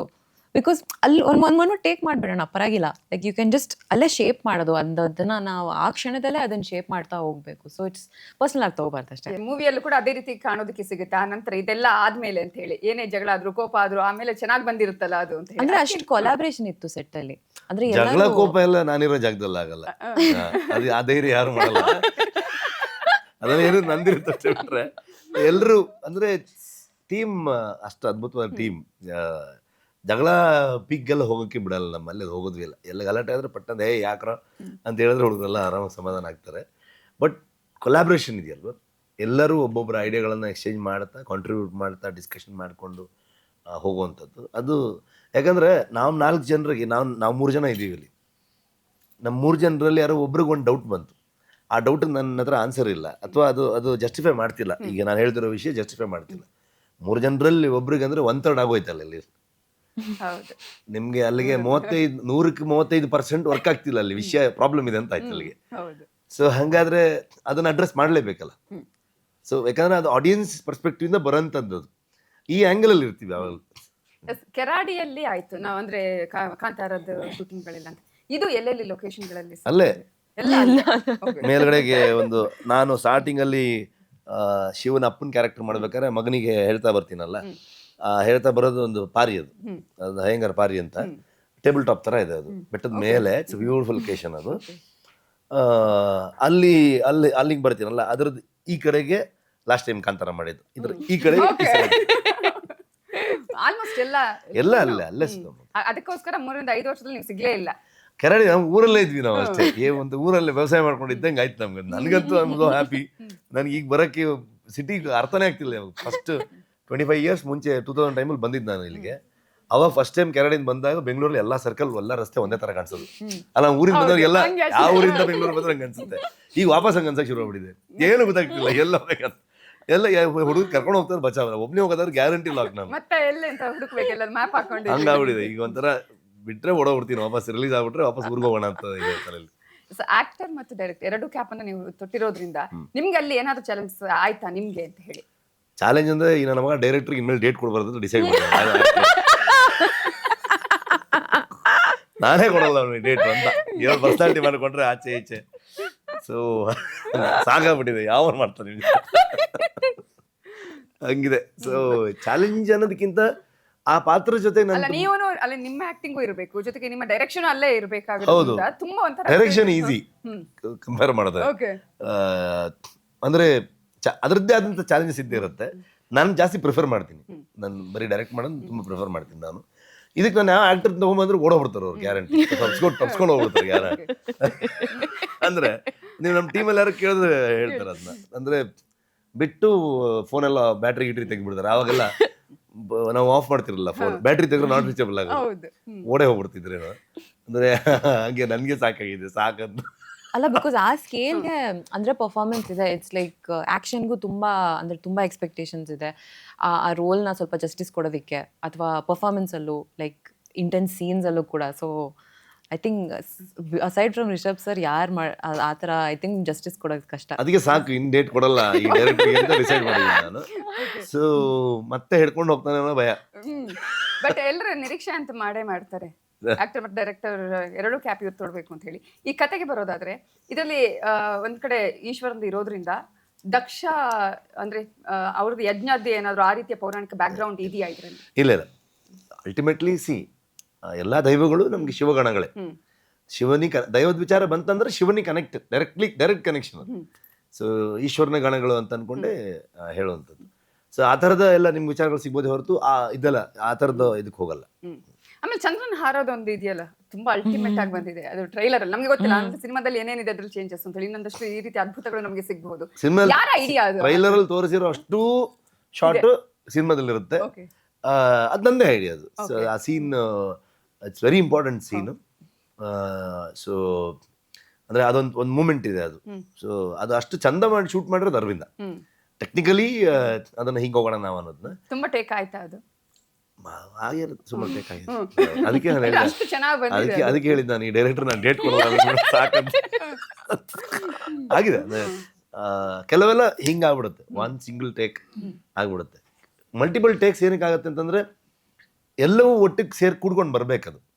It's not about performance ಅಥವಾ ಒಂದು ಕ್ಯಾಮ್ರಾ ಮೂಮೆಂಟು ಅಲ್ಲ. ಅದು ಫೋಕಸ್ ಆಗ್ಬೋದು, ಕ್ಯಾಮ್ರಾ ಮೂಮೆಂಟ್, ರೈಟ್ ಟೈಮಿಂಗ್ ಅನ್ನೋದು ತುಂಬ important. And also sorry sir to interrupt, ನಾವು ಜಾಸ್ತಿ ಲೈವ್ ಲೊಕೇಶನ್ಸ್ ಅಲ್ಲಿ ಶೂಟ್ ಮಾಡಿರೋದ್ರಿಂದ ಅಂದರೆ ಕೆಲವೊಂದ್ಸತಿ ಗಾಳಿ ಇರುತ್ತೆ, ಆ ಸ್ಮೋಕ್ ನಿಲ್ಬೇಕು. ಸೊ ಶಾರ್ಟ್ ಸಕ್ಕದಾಗಿ ಬಂದಿರುತ್ತೆ, ನಾವು ಹಾಕಿರೋ ಸ್ಮೋಕು ಸಡನ್ಲಿ ಹೊರಟೋಗಿರುತ್ತೆ ಗಾಳಿಯಿಂದ. ಸೊ ಆ ಎನ್ವೈರನ್ಮೆಂಟಲ್ ಇಶ್ಯೂಸ್ ಇಂದಾನು ನಾವು ವಿ ಹ್ಯಾಡ್ ಟು ಲೈಕ್ ಆ ಥರ ಎಲ್ಲವೂ ಕೂಡ್ಕೊಂಡು ಬರ್ಬೇಕಾಗತ್ತೆ. ಒಂದು ಪಕ್ಕಾ ಶಾರ್ಟ್ ಸಿಗ್ಬೇಕಂತಂದ್ರೆ ಎಲ್ಲವೂ ಸಿಂಕ್ ಆಗಬೇಕಾಗತ್ತೆ. ಅದು ಸಮ್ಟೈಮ್ಸ್ ಏನೋ ಆಚೆ ಈಚೆ ಆದಾಗ it will take time, multiple takes ಆಗುತ್ತೆ.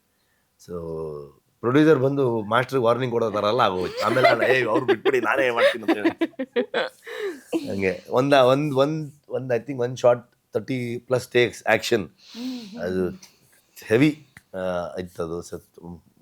ತುಂಬ ರೊಟೇಷನ್ಸು ಮತ್ತು ಏನೇನೆಲ್ಲ ಇತ್ತದು. ಅದು ರಿಪೀಟೆಡ್ಲಿ ಮಾಡ್ತಾನೆ ಇದ್ವಿ, ಆಗ್ತಾನೆ ಇರಲಿಲ್ಲ. ಬಿಕಾಸ್ ಟೆಕ್ನಿಕಲಿ ಅದೇನೋ ಒಂದು ಇದಾಗ್ತಿತ್ತು, ಪಕ್ಕ ಇದು ಸಿಗ್ತಿರಲಿಲ್ಲ ಅಂತ ಹೇಳಿ. ಆಮೇಲೆ ಮಾರನೇ ದಿವಸ ಪ್ರೊಡ್ಯೂಸರ್ ಗೊತ್ತಾಗಿ ಅವರು ಮಾಸ್ಟ್ರೆ ಏನು ಮಾಸ್ಟ್ರೆ ಹೀಗೆ ಅಂತ. ಆಮೇಲೆ ಇಲ್ಲ ಸಾರ್ ಅವರೇ ಕೇಳ್ತಿಲ್ಲ ನಾನು ಏನು ಮಾಡೋದು ಅಂತಂದು ಅಂದರು. ಸೊ ಆ ಥರದಲ್ಲಿ ಆಗುತ್ತೆ. ಆ ಥರ ತುಂಬ ಮೂಮೆಂಟ್ಸ್ಗಳು ಸಿಗುತ್ತೆ ನಿಮಗೆ. ದಟ್ ಒಂಥರ ಏನು ಹೇಳ್ತೀವಿ ಅದಕ್ಕೆ, ಸಿನಿಮ್ಯಾಟಿಕ್ ಎಕ್ಸ್ಪೀರಿಯನ್ಸ್ಗಳು ನಿಮಗೆ ಸಿಗುತ್ತೆ. ಆಮೇಲೆ ಗುಳಿಗ ಅಥವಾ ಈಶ್ವರನ ತೋರಿಸುವಂತಹ ರೀತಿ, ನಾವು ಅದನ್ನ ಗುಳಿಗ ಅಂತ ಅನ್ಕೋಬಹುದು, ಈಶ್ವರ ಅಂತ ಅನ್ಕೋಬೇಕು. ಸಿನಿಮಾ ಅಲ್ಲ, ಅದ್ರಲ್ಲಿ ನೀವು ಟ್ರೈಲರ್ ಅಲ್ಲಿ ತೋರಿಸಿದಿರಲ್ವಾ, ಅದ್ರಲ್ಲಿ ಸಿನಿಮಾ ನೋಡಿ ಏನಲ್ಲ ಬಾಯೇ ಬಿಡಲ್ಲ ಬಾಸ್. ಆ ತರದ್ದು ಈಗ ನಾವು ಕಾಂತಾರದಲ್ಲಿ ಕ್ಲೈಮ್ಯಾಕ್ಸ್ ನೋಡಿದ್ವಿ, ಬೆಂಕಿ ಅಂತಹ ಕ್ಲೈಮ್ಯಾಕ್ಸ್. ಯಾರು ಕೂಡ ಒಂದು ಕ್ಷಣ ಆ ಕಡೆ ಕಣ್ಣು ಮಿಟಕಿಸದೆ ನೋಡುವಂತದ್ದು ಇದ್ರಲ್ಲಿ ಎಕ್ಸ್ಪೆಕ್ಟ್ ಮಾಡಬಹುದಾ? ಜನರಿಗೆ ಇದನ್ನಾದ್ರೂ ಹೇಳಿ, ಅಟ್ಲೀಸ್ಟ್ ಸಿನಿಮಾ ನೋಡಿ ಅಂತ ಹೇಳ್ಬಿಡಿ, ನೋಡ್ತಾರೆ, ಪಕ್ಕಾ ನೋಡ್ತಾರೆ. ಅದೇ ನೋಡಿ ಗೊತ್ತಾಗುತ್ತಲ್ಲ ಅಂತೀನಿ. ಅಲ್ಲ, ನಮ್ಗೊಂದು ಕ್ಯೂರಿಯಾಸಿಟಿಗೆ ಈ ತರದೊಂದು ನಿರೀಕ್ಷೆ, ಯಾಕಂದ್ರೆ ಜನರಿಗೆ ಆ ನಿರೀಕ್ಷೆ ಇದೆ, ಅದಕ್ಕೋಸ್ಕರ ನೋಡೋಣ. ಅಂದ್ರೆ ಅವರ ನಿರೀಕ್ಷೆಗಳಿಗೆ ಪುಷ್ಟಿ ಕೊಡುವಂತ ಕೆಲಸನೇ ಮಾಡ್ತೀವಿ ನಾವು. ಅವರು ಇದನ್ನ ಏನೋ ಒಂದು ನಿರೀಕ್ಷೆ ಮಾಡ್ತಾರೆ ಅಂತಂದಾಗ ಅಂಥದಕ್ಕೆ ಏನೋ ಒಂದು ಹೋರಾಟ ಇರುತ್ತೆ ನಮ್ದು. ಏನು ಮುಗದೆ ಹೋಯ್ತೀನಿ ಏನು ನೋಡಿ, ಅರ್ಧ ದಿನ ಇದೆ ಇನ್ನ ನೋಡ್ಬಿಡ್ತೀರ ನೀವೇ, ನಾನು ಯಾಕೆ ಸುಮ್ಮನೆ ಬಾಯಿ ಹಾಳು ಮಾಡ್ಕೊಳ್ಳಿ ಅಂತೀನಿ. ಎಸ್. ಕೊನೆಯದಾಗಿ ಈಗ ನಾವು ಬೇರೆ ಸಿನಿಮಾಗಳಲ್ಲಿ ಆಗ್ಬೋದು ಅಥವಾ ಕನ್ನಡ ಬೇರೆ ಬೇರೆ ಇಂಡಸ್ಟ್ರಿಗಳ ಸಿನಿಮಾಗಳಲ್ಲಿ ನಾವು ನೋಡಿದಂಥ ಸಂದರ್ಭದಲ್ಲಿ ಈಗ ಪ್ರಭಾಸ್ ಅವರಿಗೆ ಅವರ ಬಾಹುಬಲಿ ಸಿನಿಮಾಗಳ ಆದ್ಮೇಲೆ ಡೈರೆಕ್ಟರ್ ರಾಜಮೌಳಿ ಅವರಾದ್ರೆ 2-3 ಸಿನಿಮಾಗಳನ್ನ ಮಾಡಿದ್ರು. ಬಟ್ ಒಂದು ಹೀರೋ ಅಂತ ಹೇಳಿ ಬಂದಂತ ಸಂದರ್ಭದಲ್ಲಿ ಸ್ವಲ್ಪ ಅವ್ರು ಸ್ಟ್ರಗಲ್ ಅನ್ನ ಮಾಡಿದ್ರು ಅಂತ. ಬೇರೆ ಈಗ ಬರ್ತಾ ಇದೆ ಹಾಗಂತಲ್ಲ, ಬಟ್ ಅಲ್ಲಿ ಏನೇನ್ ಚಾಲೆಂಜಸ್ ಇದೆ, ಒಂದು ಸಕ್ಸಸ್ ಸಿಕ್ಕಿದ್ಮೇಲೆ ಅಲ್ಲಿ ನನ್ಗೆ ಅವರೆಲ್ಲ ಕ್ಲೋಸ್ ಇದ್ರೋದ್ರಿಂದ, ಪ್ರಭಾಸ್ ಸರ್ ಆಗ್ಬೋದು, ರಾಣಾ ಅವ್ರಾಗ್ಬೋದು. ರಾಣಾ ತುಂಬ ಕ್ಲೋಸ್ ಫ್ರೆಂಡ್ಸ್, ನಾವು ತುಂಬ ಅದ್ರ ಬಗ್ಗೆ ಚರ್ಚೆಗಳು ಮಾಡ್ತಿದ್ವಿ. ಅವ್ರಿಗೆ 2 ಪಾರ್ಟ್ ಮಾಡ್ಬೇಕಾದ್ರೆ they took so many time. ಅದು ಎಷ್ಟೋ ಟೈಮ್ ಶೂಟ್ ಮಾಡಿದ್ದಾರೆ ಅವರು. ಅವ್ರಿಗೂ ಅಷ್ಟೊಂದು ಇಂಜುರೀಸ್ಗಳಾಗ್ಬಿಟ್ಟಿತ್ತು. ಸಿನಿಮಾ ಮಾಡ್ತಾ ಆ್ಯಕ್ಷನ್ ಸೀಕ್ವೆನ್ಸ್ಗೆ ಎವ್ರಿ ಡೇ ಏನಾದರೂ ಹೊಡೆತ ಬೀಳ್ತಾ ಇತ್ತು ರಾಣಾ ಅವ್ರಿಗೆ ಮತ್ತು ಪ್ರಭಾಸ್ ಸರ್ಗೆ. ಸೊ ಅವರು ಅದರಿಂದ ರಿಕವರಿ ಮಾಡೋದಕ್ಕೆ ಟೈಮೇ ಸಿಗಲಿಲ್ಲ ಅವ್ರಿಗೆ. ಇಮೇಲೆ ನೆಕ್ಸ್ಟ್ ಸಿನಿಮಾ ಇತ್ತು, ಅದನ್ನು ಮುಗಿಸ್ಕೋಬೇಕಾಗಿತ್ತು, ಆ ಕಮಿಟ್ಮೆಂಟ್ಗಳೆಲ್ಲ ಇತ್ತು. ಸೊ ಅದೆಲ್ಲ ಮಾಡ್ತಾ ಮಾಡ್ತಾ ಕೆಲವು ಹಳೆ ಇಂಜುರಿಗಳು ಉಳ್ಕೊಂಡು ಹೋಗ್ಬಿಟ್ರೆ ಯಾವುದೋ ಒಂದು ಟೈಮಲ್ಲಿ ಇಟ್ ವಿಲ್ ಟೇಕ್ ಯು ಸರಿಯಾಗಿ ಹಿಡ್ಕೊಂಡ್ಬಿಡುತ್ತೆ ಅದು. ಸೊ ಆ ಥರ ಆಗಿರೋ ಇದು ಪಾಪ ಬಿಟ್ರೆ ಅವ್ರಿಗೆ ಸಿನಿಮಾ ಅದು ಚಾಲೆಂಜಸ್ಸೇ. ಫಿಸಿಕಲಿ ಆಗಿರೋ ಇಂಜುರೀಸ್ಗೆ ಟೈಮೇ ಇಲ್ಲ ರಿಕವರ್ ಮಾಡ್ಕೊಳ್ಳೋಕ್ಕೆ. ನನ್ನ ಕೇಸು ಅದೇ ಕೂತಿದ್ದೀವಿ ಇವಾಗ. ಅಂದರೆ 100-120 ದಿವಸ ಆ್ಯಕ್ಷನ್ ಮಾಡಿದ್ದೀವಿ, ಬರೀ ಆ್ಯಕ್ಷನ್ ಸೀಕ್ವೆನ್ಸ್ಗಳನ್ನೇ. ಆಗಿರೋ ಇಂಜುರೀಸ್ಗಳನ್ನ ನೀವು ಇದು ಮಾಡ್ಕೊಂಡು ರಿಕವರ್ ಮಾಡ್ಕೊಳ್ಳೋಕ್ಕೆ ಟೈಮ್ ಆಗಲ್ಲ. ಅದೇ ಈ ನೆಕ್ಸ್ಟ್ ಯಾರೋ ಏನು ಮಾಡ್ತೀರಿ ನೆಕ್ಸ್ಟ್ ಕೇಳಿದ್ರೆ ಅದು ನೆಕ್ಸ್ಟ್ ರೆಸ್ಟು ಅಷ್ಟೇ. ಒಂದಷ್ಟು ರಿಕವರ್ ಆಗೋದಿದೆ ಫಿಸಿಕಲಿ ಎಲ್ಲ ಇದಾಗಿರೋದಿಲ್ಲ. ಸೊ ಏನು ಮಾಡೋಕ್ಕಾಗಲ್ಲ. ಇಷ್ಟು ಜನ ಆರ್ಟಿಸ್ಟ್ಗಳದ್ದು ಡೇಟ್ಸ್ಗಳು, ಟೈಮು ಆ್ಯಂಡ್ ಸೀಕ್ವೆನ್ಸ್ಗಳು ಫಿನಿಷ್ ಮಾಡಬೇಕು. ಸುಮಾರಷ್ಟು VFX ಇನ್ವಾಲ್ವ್ ಆಗಿರುತ್ತೆ. ಟೈಮಲ್ಲಿ ಮುಗಿಸಿ ಎಡಿಟ್ ಮಾಡಿ ನಾವು ಅವ್ರಿಗೆ ಪಕ್ಕಾ ಫುಟೇಜ್ ಕೊಡಬೇಕಾಗತ್ತೆ. ಅಂಥದ್ದೆಲ್ಲ ವರ್ಕ್, ಅದು ಸ್ಟ್ರೆಸ್ ಇರುತ್ತೆ, ಅದರದ್ದು ಅದು ಪ್ರೆಷರ್ ಇದ್ದೇ ಇರುತ್ತೆ, ಇಲ್ಲ ಅಂತಲ್ಲ. ಅವಾಗ ನಾವು ಮಾಡಲೇಬೇಕು, ನಮಗೆ ಪುಷ್ ಮಾಡಲೇಬೇಕಾಗುತ್ತೆ. ಕ್ರೋಸ್ ಟುಗೆದರ್ ಇನ್ವೆಸ್ಟ್ ಮಾಡಿಬಿಟ್ಟಿರ್ತಾರೆ, ಇಡೀ ಟೀಮ್ ಸಾವಿರಾರು ಜನ ಬಂದುಬಿಟ್ಟಿರ್ತಾರೆ, ಏನು ಮಾಡೋಕ್ಕಾಗುತ್ತೆ. ಕ್ಲೈಮ್ಯಾಕ್ಸ್ ಮಾಡಬೇಕಾದ್ರೆ 2 ಕಾಲು ಫೇಲಿಂಗ್ ನಂದು. ಬಟ್ ಮುಂದೆ ಬೇರೆ ಆಪ್ಷನ್ ಇಲ್ಲ ನನಗೆ, ಏನು ಮಾಡಲಿ ನಾನು. ಅಂದರೆ ಅಷ್ಟು ಲಕ್ಸುರಿ ಇಲ್ಲ, ಅಷ್ಟು ಜನ ಬಂದಿದ್ದಾರೆ. ನಾನು ಬೇಕಾದ್ರೆ ಬ್ರೇಕ್ ಮಾಡೋದು ಆಗ್ತಿಲ್ಲ ನನಗೆ. 2 ಕಾಲು ಫುಲ್ ಸ್ವೆಲ್ಲಿಂಗ್ ಬಂದುಬಿಟ್ಟಿದೆ, ಇದೊಂದು ಆಗ್ತಿಲ್ಲ ಅಂತ ಅಂದ್ಕೊಂಡು ನಾನು ಹೇಳ್ಬೋದು. ಬಟ್ ಅದು ಅಷ್ಟು ಜನರದ್ದು ಎಫರ್ಟ್ ಇದೆಯಲ್ಲ, ನಾನು ಒಂಚೂರು ಪುಷ್ ಮಾಡಿದ್ವಿ, ಮುಗೀತು. ಸೊ ಆ ಥರ ಇದ್ದೇ ಇರುತ್ತೆ. ಸಕ್ಸಸ್ ಆದ್ಮೇಲೆ ಕೆಲವೊಂದ್ಸಲ ಅದು ಚೇಂಜ್ ಆಗುವಂಥ ಚಾನ್ಸಸ್ ಇರುತ್ತೆ, ಕೆಲವೊಂದ್ಸಲ ಅಂದ್ರೆ ನೆಗೆಟಿವ್ ಆಗುವಂಥ ಚಾನ್ಸಸ್ ಇರುತ್ತೆ. ಅಂತಹ ಸಿನಿಮಾಗಳು ಬೇಕು ಅನ್ನುವಂಥದ್ದು ರೀತಿಯಲ್ಲಿ. ಬಟ್ ನಾವು ಎಲ್ಲದಕ್ಕೂ ಕೂಡ ಓಪನ್ ಆಗಿರಬೇಕು. 100%. ಕೊನೆಯದಾಗಿ ನನ್ನ ಪ್ರಶ್ನೆ ಇರುವಂಥದ್ದು, ಅನೇಕರು ಈ ಸಂದರ್ಭದಲ್ಲಿ ಕಳ್ಕೊಂಡಿದ್ದೀವಿ ನಾವು ಸಿನಿಮಾ ಆಗುವಂತಹ ಸಂದರ್ಭದಲ್ಲಿ ಅಂತ ಹೇಳಿ. ಅವ್ರು ಇದ್ದಿದ್ರೆ ಇನ್ನೊಂದಷ್ಟು ಖುಷಿ ಪಡ್ತಾ ಇದ್ರೇನೋ, ಅಥವಾ ನಿಮ್ಮ ಇಬ್ರು ನಮಗೆ ಅಷ್ಟು ಇದಾಗಲಿಲ್ಲ, ಅಂದರೆ ಗೊತ್ತೇ ಆಗಲಿಲ್ಲ ವಿಷಯ ನಮಗೆ. ಇಬ್ಬರು ಜೂನಿಯರ್ ಆರ್ಟಿಸ್ಟ್ಗಳದು, ಒಬ್ಬರು ಎಲ್ಲಿಂದನೂ ಬರ್ತಾ ಇದ್ರಂತೆ. ನಾವಿನ್ನೂ ಎಲ್ಲ ರಿಹರ್ಸಲ್ಸು ಈ ಥರದ್ದು ಶೂಟ್ ನಡೀತಿರಲಿಲ್ಲ. ಅವ್ರು ಫಸ್ಟ್ ಟೈಮ್ ಬರ್ತಾ ಇರೋದಂತೆ. ಸೊ ಅವಾಗ ಅವ್ರಿಗೆ ಮಧ್ಯದಲ್ಲಿ ದಾರಿಲ್ಲ, ಅವ್ರಿಗೇನೋ ಹೆಲ್ತ್ ಮೊದಲೇನೋ ಹಾರ್ಟದೆಲ್ಲ ಇಶ್ಯೂ ಇತ್ತಂತ ಅಂದ್ಕೊಂಡೆಲ್ಲ ಬಂತು ರಿಪೋರ್ಟ್ ಆಮೇಲೆ. ಸೊ ಅವ್ರಿಗೆ ಹಾರ್ಟ್ ಅಟ್ಯಾಕ್ ಆಯಿತು. ಹಾಗಾಗಿ ಅವ್ರನ್ನ ಮತ್ತೆ ನಮ್ಮ ಟೀಮಲ್ಲೆಲ್ಲ ಏನಾಯ್ತು ಅಡ್ರೆಸ್ ಮಾಡಿ ಅಂತ ಹೇಳಿದಾಗ ಮ್ಯಾನೇಜರ್ಸ್ ಎಲ್ಲ ಆ ಊರಿಗೆ ಹೋದರು. ತುಂಬ ಮಧ್ಯದಲ್ಲೆಲ್ಲ ಒಂದು ಕಡೆ ಆಗಿತ್ತು. ಹೋಗಿ ಅವ್ರನ್ನ ಫ್ಯಾಮಿಲಿಗೆಲ್ಲ ಕನೆಕ್ಟ್ ಮಾಡಿ ಎಲ್ಲ ತಲುಪಿಸುವಂಥ ಕೆಲಸ ಮಾಡಿದ್ರು. ಸೊ ಅದ್ರ ಬಗ್ಗೆ ಇನ್ಫಾರ್ಮೇಷನ್ ಇರಲಿಲ್ಲ ನನಗೆ. ಸೊ ಅದು ಇನ್ಸಿಡೆಂಟ್ ಆದಮೇಲೆ ಇನ್ನೊಬ್ಬ ಹುಡುಗ, ಒಬ್ಬ ಕೇರಳದ ಹುಡುಗ, ಅವನು ಆವಾಗಲೂ ಆ್ಯಕ್ಚುಲಿ ಈ ಎಲ್ಲ ನಾನು ಅದಕ್ಕೆ ನಾನು ಫಸ್ಟ್ ಪ್ರೆಸ್ ಮೀಟಲ್ಲಿ ನೀವು ಏನು ನರೇಟಿವ್ ಆಗಿದೆ ಅದೆಲ್ಲ ಉಲ್ಟಾ ಅಂತ ಹೇಳಿದ್ದು ಅದೇ ರೀಸನ್ಗೆ. ನಾವು ಅವಾಗ ರಿಹರ್ಸಲಲ್ಲಿ ಇದ್ವಿ, 1 ವೀಕ್ ರಿಹರ್ಸಲ್ ನಡೀತಾ ಇದೆ. ಆ ಹುಡುಗರನ್ನ ಬಂದಿದ್ದಾರೆ, ಅವ್ನು ಮುಂಚೆನೇ ಬಂದಿದ್ದಾನೆ. ಬಿಕಾಸ್ ಅವ್ರು ಕೇರಳ ಆಗಿರೋದ್ರಿಂದ ಕೊಲ್ಲೂರಿಗೆಲ್ಲ ಬರ್ತಾ ಇರ್ತಾರೆ. ಕೊಲ್ಲೂರಿಗೆ ಬಂದಿದ್ದಾನೆ, ಕೊಲ್ಲೂರಿಗೆ ಗೊತ್ತು ಅವನಿಗೆ, ಯಾವಾಗಲೂ ಬರ್ತಾ ಇದ್ದ. ನನಗೂ ಆ ಹುಡುಗನ ನೋಡಿದ್ದು ನೆನಪಿದೆ. ಸಾವಿರಾರು ಜೂನಿಯರ್ಸ್ಗಳಿದ್ದಾಗ ಯಾರದ್ದು ಮುಖ ನೆನಪಾಗಲ್ಲ, ನೈಟ್ ಶೂಟ್ ನಡೀತಿರುತ್ತೆ. ಬಟ್ ಆ ಹುಡುಗ ತುಂಬ ಆ್ಯಕ್ಟಿವ್ ಆಗಿದ್ದ ಪಾಪ. ಸೊ ಏನಾಗಿದೆ, ಅವ್ನ ಫ್ರೆಂಡ್ ಜೊತೆಗೆ ಅಲ್ಲೆಲ್ಲೋ ಇದಕ್ಕೆ ಸಪರ್ಣಿಕಾ ನದಿ ಹತ್ರಕ್ಕಲ್ಲೇನೋ ಹಿಂದೆ ಅಲ್ಲಿ ಮುಂದೆ ಹೋಗಬೇಡಿ, ಎಚ್ಚರಿಕೆ, ಒಳಗಡೆ ಆಳ ಇದೆ, ಸುಳಿ ಇದೆ ಅಂತೆಲ್ಲ ಹಾಕಿದ್ರು ಕೂಡ ಈಜ್ಕೊಂಡು ಹೋಗಿದ್ದಾರೆ. ಸೊ ಆವಾಗ ಅವ್ನ ಪಾಪ ಮುಳುಗಿದಾನಲ್ಲಿ ಅನ್ನೋದೆಲ್ಲ ಬಂತು ನನಗೆ. ಸೊ ಇದು ಒಂದು. ಇವತ್ತಿಗೆ ತುಂಬ ನನಗೆ ಮಿಸ್ ಮಾಡಿಕೊಳ್ಳೋದು ರಾಕೇಶ. ಒಂದು ಪ್ರತಿ ಸಲ ಒಂದು ಅದ್ಭುತ ಕಲಾವಿದ ಸಿಕ್ಕಿದಾಗ ಭಾಳ ಖುಷಿ ಆಗುತ್ತೆ ನಮಗೆ. ಲೈಕ್ ಪ್ರಕಾಶ್ ತುಮ್ಮಿನಾಡ್ ಆಗ್ಬೋದು, ದೀಪಕ್ ಅಣ್ಣ ಆಗ್ಬೋದು, ನಮ್ಮ ಸೂಪರ್ ಸೋಮಲ್ ರವಿ ಅಣ್ಣ. ಬಟ್ ನಮ್ದು ಹಳೇದು ಬುಳ್ಳ, ಯಾವುದೋ ಕಾಂತಾರದಲ್ಲಿ ಬುಳ್ಳ. ಸೊ ಈ ಥರ ಒಂದೊಂದು ಕಲಾವಿದರುಗಳು ನಮ್ಮ ಯಾವತ್ತೂ ಅದೊಂದು ಇದು. ಈಗ ರಾಂಪ, ಬುಳ್ಳ, ನಾನು, ಲಚ್ಚು, ಯಾರು ನಮ್ಮ ಸರ್ಕಾರಿ ಪ್ರವೀಣ, ನಮ್ದೊಂದು ಗ್ಯಾಂಗ್. ಅದು ತರಲೆ ಗ್ಯಾಂಗ್. ನಾವು ನಿತ್ತರೆ ನೋಡಿದ್ರವ್ರಿಗೆ ನಗು ಬರುತ್ತೆ. ಎಲ್ಲ ಒಂದು ವಿಚಿತ್ರವಾಗಿದ್ದಾರಲ್ಲ ಅನ್ನೋ ಥರದಲ್ಲಿ. ಸೊ ಆ ಥರ ಒಬ್ಬ ಅದ್ಭುತ ಕಲಾವಿದ ಸಿಕ್ಕಿರೋದು. ಅವನು ಕೂಡ ನಮ್ಮದು ಶೂಟ್ ನಡೀತಿರಲಿಲ್ಲ ಆವಾಗ. ಅವ್ನ ಪೋರ್ಷನ್ ಮುಗಿಸ್ಕೊಂಡು ಆಲ್ಮೋಸ್ಟ್ 1 ಮಂತ್ ಆಗಿತ್ತು. ಸೊ ಆವಾಗ ಇನ್ಸಿಡೆಂಟ್ ಆದಾಗ ಏನು ಮಾಡ್ಬೇಕಂತ ಗೊತ್ತಾಗಿಲ್ಲ. ಇಟ್ಸ್ ವೆರಿ ಇಮೋಷ್ನಲಿ ಇದು ಭಾಳ ಮಿಸ್ ಮಾಡ್ಕೊಳ್ತೀವಿ. ಥಿಂಕ್ ಅವನ ಅದ್ಭುತ ಕೆಲಸ ನಿಮ್ಗೆ ಸಿನಿಮಾಲಿ ನೋಡೋಕ್ಕೆ ಸಿಕ್ಕುತ್ತೆ. ತುಂಬ ಅದ್ಭುತವಾದಂಥ ಒಂದು ಪಾತ್ರ ನಿರ್ವಹಿಸಿದಾನೆ ಅವನು. ಕೊನೆಯದಾಗಿ ಏನು ಹೇಳೋದಕ್ಕೆ ಬಯಸ್ತೀರಿ ಕಾಂತಾರದ ಮೂಲಕ ಸಂದೇಶವನ್ನು ಕೊಡೋದಾದ್ರೆ? ಅಲ್ಲ, ಐ ಥಿಂಕ್ ಬರೀ ಥ್ಯಾಂಕ್ ಯು ಹೇಳಬೇಕು ಜನರಿಗೆ. ಅಂದರೆ ಫಸ್ಟ್ ಕಾಂತಾರದಿಂದಾನು ಐ ಥಿಂಕ್ ಜನರಿಂದಾನೇ ತುಂಬ ಪಾಪ್ಯುಲರ್ ಆಗಿದ್ದು. ಫಸ್ಟ್ ಕರ್ನಾಟಕದಲ್ಲಿ ಮತ್ತು ಬೇರೆ ಬೇರೆ ಸ್ಟೇಟ್ಸಲ್ಲಿ ಅವರೇ ಆಲ್ಮೋಸ್ಟ್ ಅದನ್ನು ಇಂಪಾರ್ಟ್ ಮಾಡಿದ್ದು ಬೇರೆ ಬೇರೆ ಸ್ಟೇಟ್ಸಲ್ಲಿ. ಸೊ ಆವಾಗ ಕೊಟ್ಟಿದ್ದ ಪ್ರೀತಿ ಪ್ರೋತ್ಸಾಹಕ್ಕೂ ಥ್ಯಾಂಕ್ ಯು. ಆ್ಯಂಡ್ ಇವಾಗ ಆಲ್ರೆಡಿ ನಮ್ಮ ಪ್ರಮೋಷನಲ್ ಮೆಟೀರಿಯಲ್ ಎಲ್ಲ ನೋಡಿಕೊಂಡು ಅಥವಾ ಇಂಟರ್ವ್ಯೂಸ್ ಎಲ್ಲ ನೋಡಿಕೊಂಡು ತುಂಬ ಐ ಥಿಂಕ್ ಕುತೂಹಲದಿಂದ ಕಾಯ್ತಾ ಇದ್ದಾರೆ ಎಲ್ಲರೂ. They're all sending best wishes. ತುಂಬ ಖುಷಿ ಆಗುತ್ತೆ. Thank you so much. ದಯವಿಟ್ಟು ಚಿತ್ರಮಂದಿರದಲ್ಲಿ ನೋಡಿ. I am sure it will be a beautiful experience.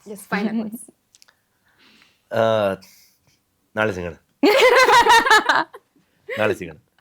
S, ದೊಡ್ಡ ಮಟ್ಟದಲ್ಲಿ ಹಿಟ್ಟಾಗುತ್ತೆ ಅನ್ನುವಂಥ ನಂಬಿಕೆ ಇಡೀ ಕೋಟ್ಯಾಂತರ ಭಾರತೀಯರಿಗೆ ಮಾತ್ರ ಅಲ್ಲ, ವಿಶ್ವದಾದ್ಯಂತ ಕೂಡ ಸಾಕಷ್ಟು ಜನ ನಿರೀಕ್ಷೆಯನ್ನ ಇಟ್ಕೊಂಡಿದ್ದಾರೆ. ಆ ರೀತಿಯ ಒಂದು ಅದ್ಭುತ ದೃಶ್ಯ ಕಾವ್ಯ ಬರುತ್ತೆ, ಒಂದು ಕಥೆಯ ಜೊತೆಗೆ ಸಂದೇಶಗಳು ಇರುತ್ತೆ ಅನ್ನುವಂಥದ್ದು. ಅವೆಲ್ಲವೂ ಕೂಡ ಸತ್ಯ ಆಗ್ಲಿ, ಜಯ ಸಿಗ್ಲಿ ಅಂತ ಹೇಳ್ತಾ all the very best. Thank you so much ಇಬ್ಬರಿಗೂ ಕೂಡ. ನೋಡಿದ್ರಲ್ಲ, ಕಾಂತಾರ ಅಧ್ಯಾಯ 1 ಯಾವ ರೀತಿ ಆಗಿತ್ತು, ಕಾಂತಾರದ ಚಾಪ್ಟರ್ 1 ನಲ್ಲಿ ಏನೇನು ಸಿಗುತ್ತೆ ನಿಮ್ಗೆ ನೋಡೋದಕ್ಕೆ ಅನ್ನೋದನ್ನ, ಜೊತೆಗೆ ಅದರ ಒಳನೋಟಗಳು ಯಾವ ರೀತಿ ಆಗಿತ್ತು ಅನ್ನೋದನ್ನ ನಮ್ಮ ಜೊತೆ ಇಬ್ರು ಕೂಡ ಹಂಚಿಕೊಂಡಿದ್ದಾರೆ. ನೀವು ನೋಡಿ ಇನ್ನಷ್ಟು ಇಂತಹ ಒಂದು ಸಿನಿಮಾಗಳಿಗೆ ಪ್ರೋತ್ಸಾಹ ಮಾಡಿ ಅಂತ ಹೇಳ್ತಾ ನನ್ನ ಈ ಕಾರ್ಯಕ್ರಮವನ್ನು ಮುಗಿಸ್ತಾ ಇದ್ದೀನಿ. ನೋಡ್ತಾ ಇರಿ News 18 ಕನ್ನಡ, ಜಾಲ ನಮ್ಮದು, ಬಲ ನಿಮ್ಮದು.